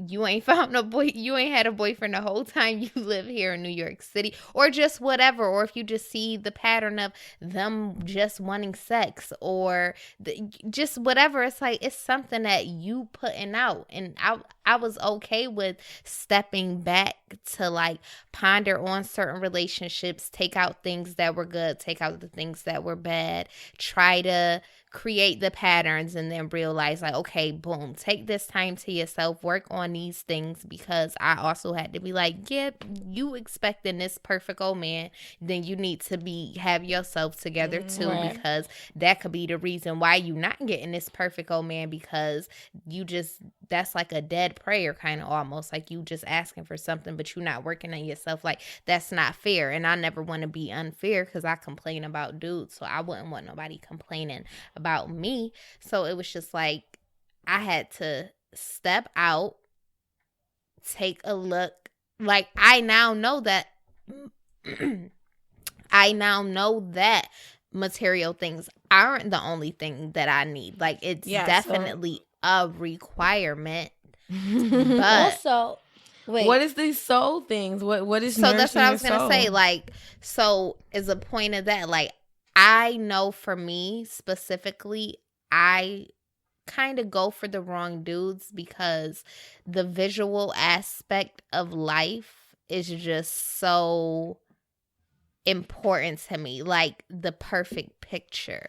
Again, and I your just life path. Right, and I just always, I think that I always thought and assumed that the perfect picture that I painted in my head was supposed to be how it was supposed to be, and that it was just gonna fall like that without there being no mistakes, or like, no, you are supposed to be with this perfect looking swagged out dude with the chains, because that's just right. No, that was written for you. You won't have to learn to not want that and want the soulful woke dude, because no, it was written that you'll be okay with that rapper looking dude or whatever. So I had to step back and realize, like, okay, maybe you is going for the wrong dudes, because visually I always see a dude, and if he looks like my perfect picture dude, like how I told y'all when I said, when I'm at the restaurant and my husband come late, when he walk in, they just know that that's my husband, because visually he just looks so appealing, like how I did when I walked in, and they just know we together. I had to step back and be like, girl, but that don't mean that that's who should be for you. Like, those dudes clearly, like, he's late. Daaj, if those he's late. Yeah, he's late.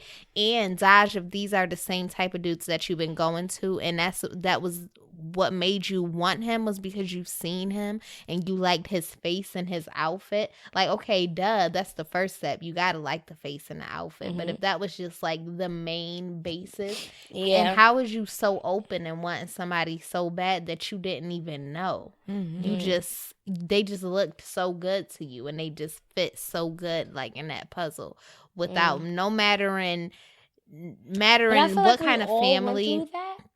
We all, and I think as we grow up, we did, but I'm still right. I have realized it, thank God, but I'm still having to adjust. Adjust, and now what I have to figure out is, well, damn, who is the man that I want? Who is he? Not how he looks. Yeah, right? Because now I might not. Because now that man, I'm still building, and I don't know who that man is, because before he was. Now he has to be a reflection of who you really are, right? And not how you really look, right? So we working on it, right? Yes. And again, and now, but I always say, Daaj, I love the fact that your tolerance, like you have a very low tolerance for bullshit, and I think that is something that I want you to hold on to, despite what critics may say.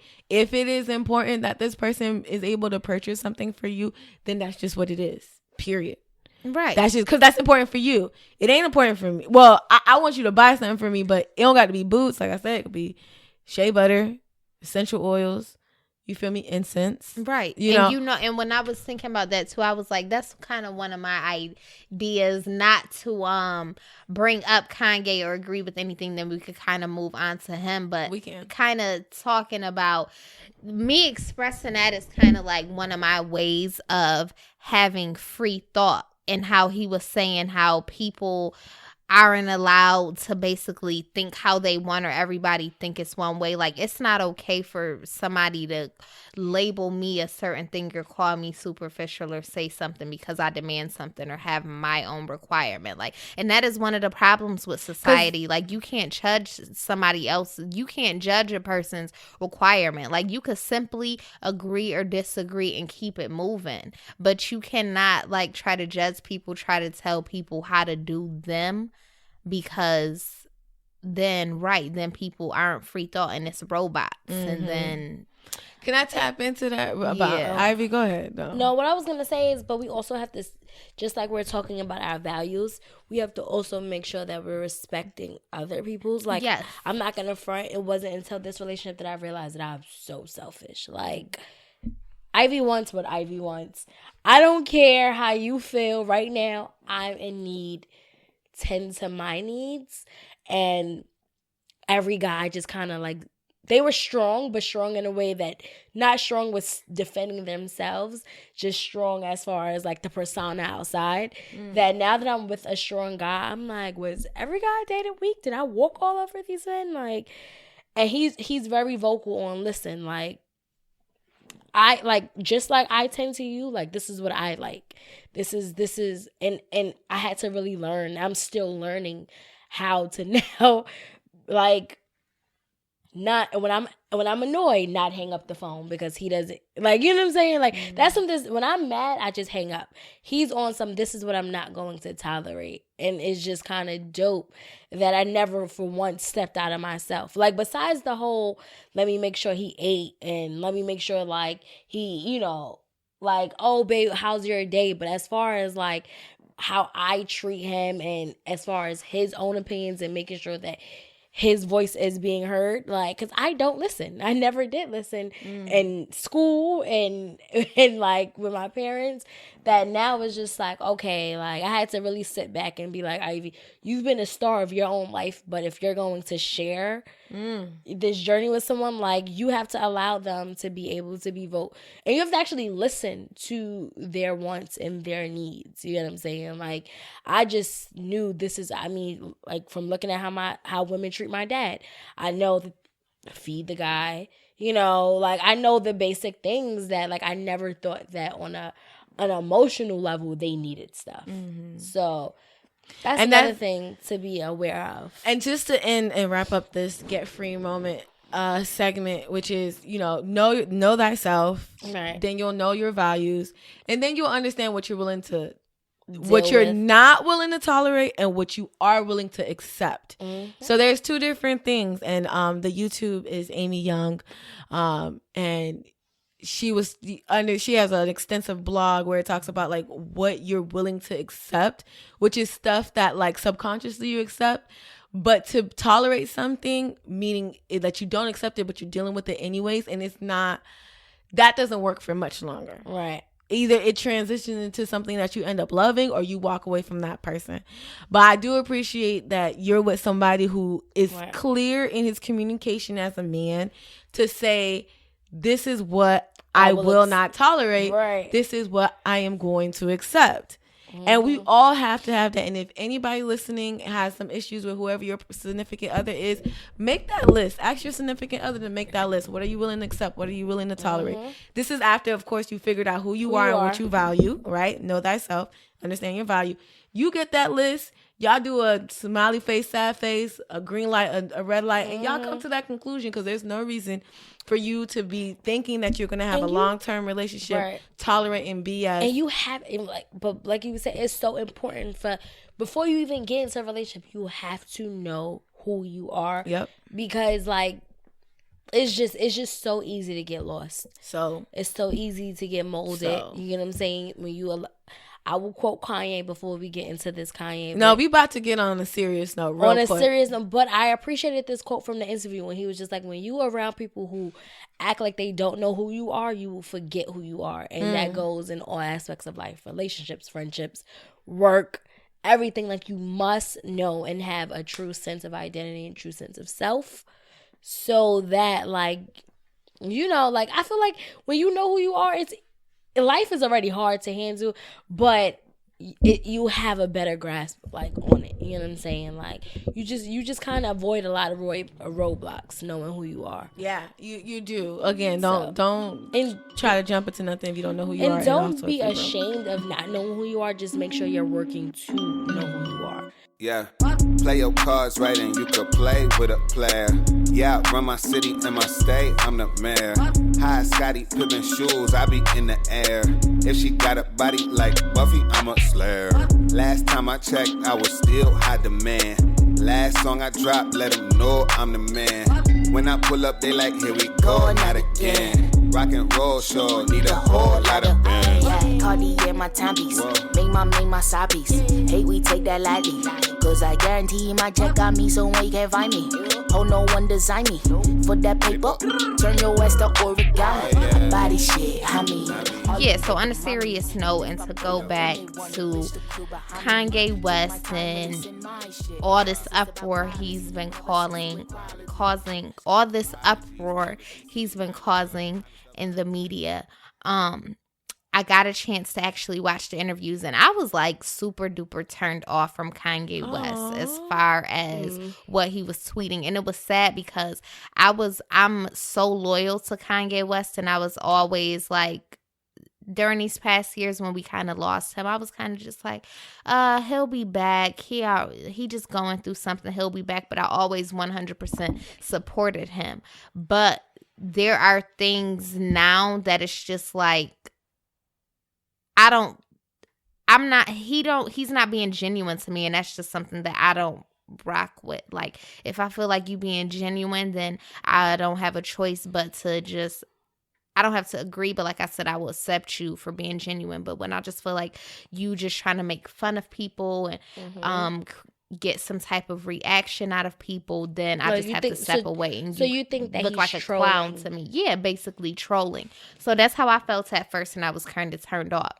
Now, when I watched the actual interview, I didn't watch the Charlamagne one yet, but I did watch the TMZ one. What I'll say is, I'm still not 100% back on Kanye West's side. The one thing that I did take away from it was I understand what he's saying about free thinking, and he just want everybody to let him do him, basically. Like, if he want to feel some type of way, if he want to support Trump, if he want to like the MAGA hat, let him do him. I mean, okay. So from Kanye West, I feel like we can take good points and bad points or whatever, but the bottom line is Kanye is not a dumb man at all. At all. So the what just been annoying to me is when he's just trying to say like, but I mean what I meant. Like, Kanye, you are very expressive. You know how to communicate and articulate your thoughts very well.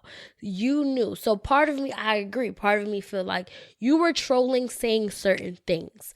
But he made a lot of good points. You know what I'm saying? He made a lot of good points, but he's also said some, like, the whole slavery was a choice. Like, that would have, of course, set everyone off. Right. I'm gonna just start quick with like what I did like that he said, or from the Charlamagne interview. I didn't really watch the TMZ interview. I only got the clips.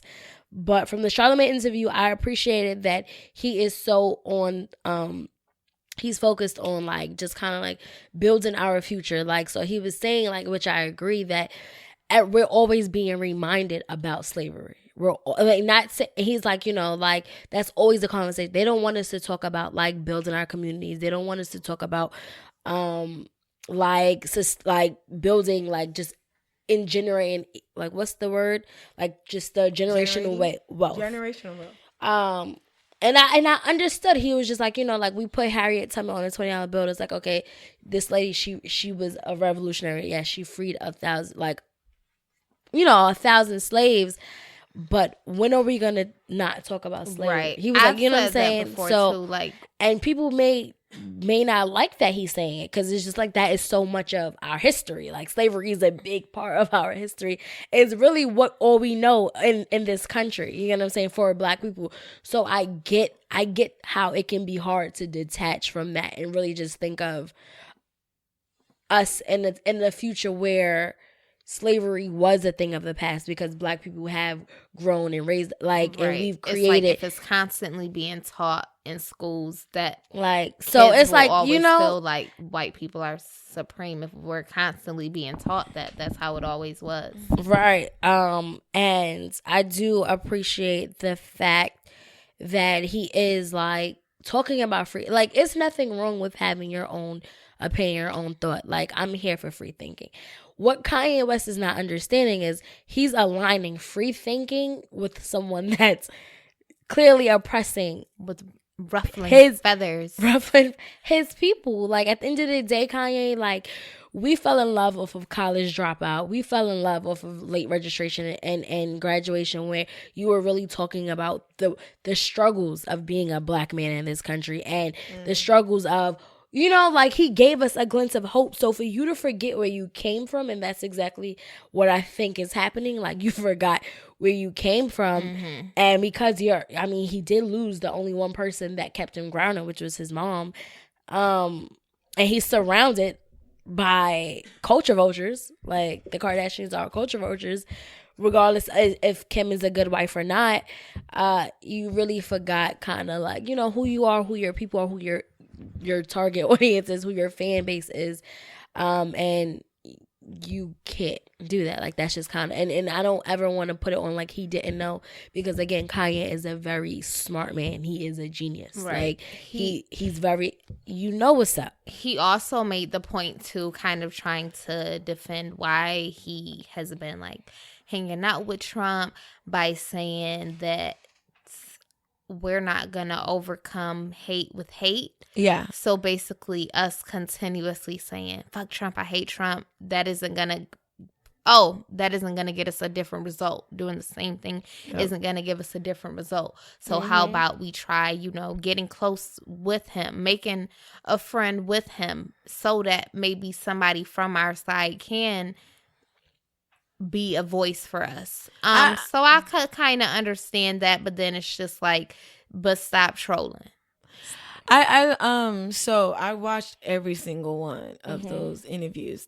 Even T.I. on the Breakfast Club.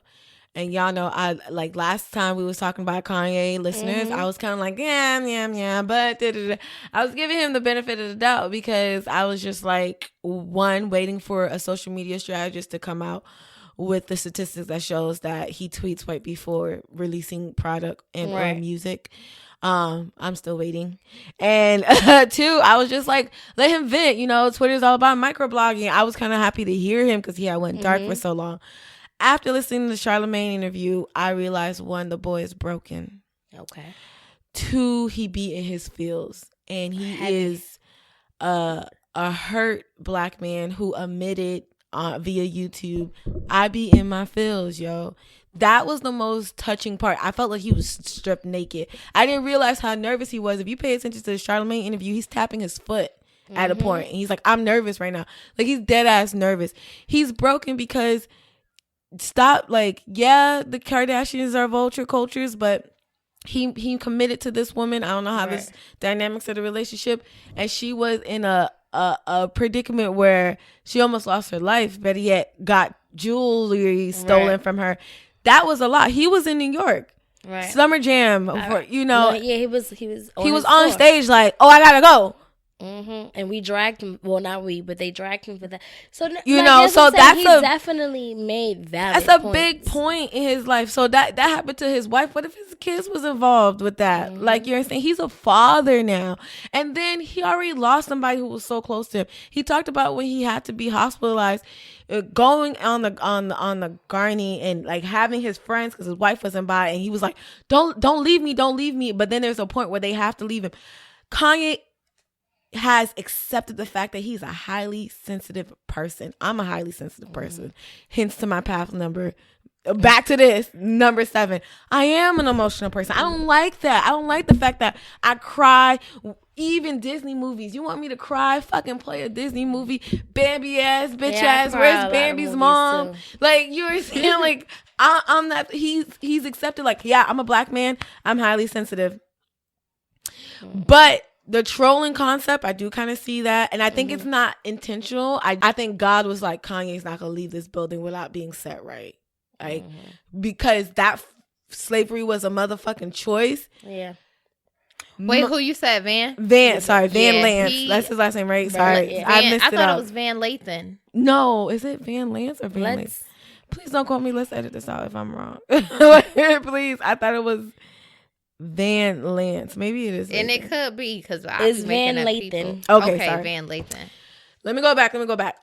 So I do feel like he's trolling a little bit because, like, he's so far removed from society. You like the concept of Trump. You don't know his policies. Even T.I. was like, yeah, he doesn't. Charlamagne was like, yeah, he doesn't even understand what the travel ban is. You like the fact that this underdog was able to defeat the odds, which is what you've done all your life, all your career. That does not mean you can sit there and be like, slavery was a choice, sir. Right. Because sad to say, it was not. One, two, there are many other cultures that have dealt with some sort of gentrification, genocide. Gonna say all of y'all was here for 400 years. 400 years. All of y'all. Y'all all was just here. Yes, we were all here And fighting it was so back to the best of our because abilities. I know he truly felt like I could see him just sitting here with us talking like all y'all all stay. Because Kanye, being Kanye, who loves Kanye, if he was a slave in 1845 or whatever, that nigga wasn't gonna be paying cotton. He would have been off the plantation like I'm out this. Kanye would have been our kunta. You feel me? Like he would have had his leg cut off or whatever because he is my mama, even in the Charlamagne interview, my mama taught me this, and I know I posted a clip where he was saying like my mom told me like I am the best. You know what I'm saying? So, and that I thought it was so amazing to watch him admit that he lost his confidence because Kanye without confidence like that. So let's just do a quick little moment of silence for Donda West because I hope she's okay looking at her child. I know she's probably concerned, but it's not even. But what the reality is, she did the best that she could do to raise that boy to have confidence to the point where he's like, "Yeah, I'm gonna talk about Jesus on this song. I'm gonna put this on my album, and it's for the rock." And that shit played. Niggas was singing Jesus Rock in the choir. Right. Like, come on. And for T.I. to admit, like, yeah, I thought that was weird, but guess what? Guess what? Look at the acclimates he made. Kanye came into the industry when baggy pants and jerseys was the shit, and he had a polo t-shirt and a backpack and defined the game. So you can't. Is he trolling or is he getting his cape back? Is he putting that cape back and he's looking at people like, look at this man who was a reality TV star becoming the president of the United States. And he was a hip hop. Like people, that's another thing that I think that people forget. Before Donald Trump was president, he was celebrated in hip hop. Rappers loved him. Can you name a couple lines? Cause I don't. Okay, so I'm gonna bring it up. I remember when he said that, but I don't remember. I can't think of any. I feel like they talk about what's that other rich man. Jeezy used him a lot. T.I. said it in his verse. Even I believe Hov, but don't quote me on the Hov. But I know for sure T.I. used Donald Trump in his verses. I know Jeezy used him, and like Donald Trump was always the guy like who they had money like, oh, we had money, we're the hoods, Donald Trump. Yeah. So rappers liked him prior to him being president. Because, again, of his ability to make money, flip property. But now we're just seeing who he really is. So, But for Kanye sees that dragon energy. And please, listeners, if someone can email me and define what a dragon energy is, I'm learning how to. Maybe I got the dragon energy. I don't know. But it's like, I'm seeing that, and going back to land. My hood call me Donald Trump. The type of nigga to count my money while I smoke a blunt. Who's this? Jeezy. I also feel like Van Lathan was a guardian angel to make sure that Kanye did not leave that building with that thought and that concept like, slavery was something. He needed somebody because he had a look on his face like he was taking that shit in. Even though after he said what he said, he was still acting crazy, talking about, even though I think you want to fight me. I was like, yo, something is really wrong with this dude. Yeah. And, I feel like then Ebro called on women of color to hug him. Yeah, that was one thing. Stop calling on women of color to freaking solve the issues. Like Ebro, but you don't want to buy a shit. Okay, go ahead. But you right because Ebro had tweeted basically saying like maybe can a sister basically like hug him because Black women's hugs are life changing and that's cool and all, but no. Like, how about y'all hold this man, this Black man accountable, which other rappers have been doing. So I appreciate T.I. I appreciate people that have been speaking And out. who else? What's his name? John Legend. John Legend. Chris I Brown. appreciate J. Cole. J. Cole. Did we talk about J. Cole's album? Yeah, we did. But Oh, this amazing. network of black men in hip hop who are trying to surround themselves around the brother Kanye, Right. I empower you, okay? I empower Hello. you, Van. I empower you to hear T.I.'s interview to be like, I have yeah. to listen to it. No, it was good. He had this He's nice so little Louis well-spoken. Vuitton. Oh, girl. He's a fine man. Nice little Louis Vuitton jacket I wanted Daaj to see because it was mad cute. He had a nice little outfit on. But on the Breakfast Club, he was really like giving us insight on how the song came together, and just like how he's like, yeah, he's hurt. He's hurt. He was like, I never knew he had a phone. Now he texts me every day. He calls me every day, and I'm like, yo, Kanye, who are you able to vent to? Like, you've been shut in so much. Like, are you able to vent to your wife like this? Like, are you able to, did you? Hell no. You kind of lost was Jay your friend that well? Like, did you really, really lose him? Even with the concept of the wedding and him not showing up, him and his wife Jay-Z and Beyonce not showing up to the wedding, and I feel like it showed that Beyonce was lemonading during that time. I'm trying to correlate some calendars and years to see what was really going on, y'all. The Beehive, we gonna tune in. Right, because we gonna buzz. Once he said, they was going through their own thing, I was like, okay, wait. So What? Kim and Kanye got married when? What year? Was this the year of the Met Gala? Hold on. And shout out Met Gala today. I was literally like, I had so much hope to go to the Met Gala. No, today. it's tomorrow. It's tomorrow. It's on a It's Monday. the 7th. Tomorrow, yeah. If I could find me a nice little thrift clothes dress and Like- show up there, I would. They all be looking like rags anyways. They be having a whole bunch of prints on. No, what I love this year, the theme is Sunday. Sunday's best. So, it's shit. not Sunday's best. It's basically It like ain't Catholic. no damn Sunday best, right? it's like like- Sunday service, something in that. The theme is like kind of like paying Sunday homage mass? to Catholic, the Catholic Catholicism, the cathedral church cathedral or and all of something that. like that. So Black people took it as Sunday's best, right?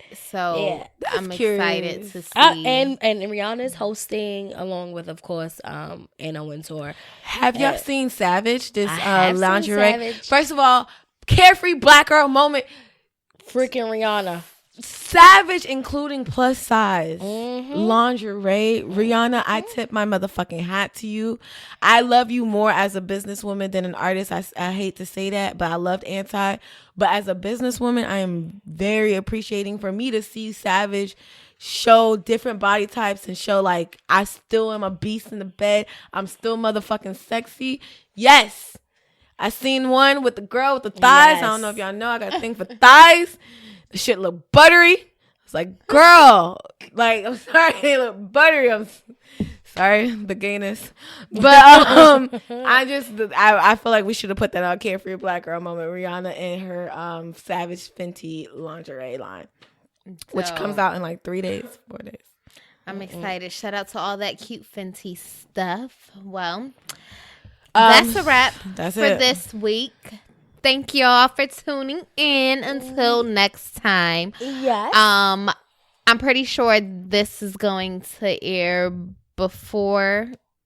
Yeah, it should the air before our festival. So you guys still have time, probably like a day or two left to RSVP, which you could find the link on the Instagram Carefree Black Girl _Inc. And definitely RSVP to the Carefree Black Girl Festival in Atlanta this Saturday, May 12th. It's the first stop on the Carefree Black Girl Tour. I'm super excited. We've already gotten a lot of responses, so it's going to be a huge event. Lots of fun. You get to meet us if you're in Atlanta. Make sure to donate to our Patreon. Definitely. It's patreon.com/ Carefree Black Girl. and follow us, of course, on all social platforms. Twitter, CFBG Pod. Instagram, again, what Daaj said, Carefree Black Girl _Inc. And our website, carefreeblackgirl.com, but the girl is spelled GRL. Okay. So that's a wrap, y'all. Keep Kanye in your prayers, and Yes. remember to know yourself, capitalize on your values, and know what to accept and what not to tolerate. Hello. This is Ivy. This is Daaj. And this is Rise. Have a good night. Until next time. Cardi in my timepiece. Make my side piece. Hate we take that lightly. Cause I guarantee my check got me so you can't find me. Oh, no one design me. For that paper, turn your ass to origami. Body shit, homie. All them word to mommy. And if I pull up and they want it, bitch, the crew behind me. Take my time releasing my shit. Cause it's about quality. Whenever CC with quality. Let's get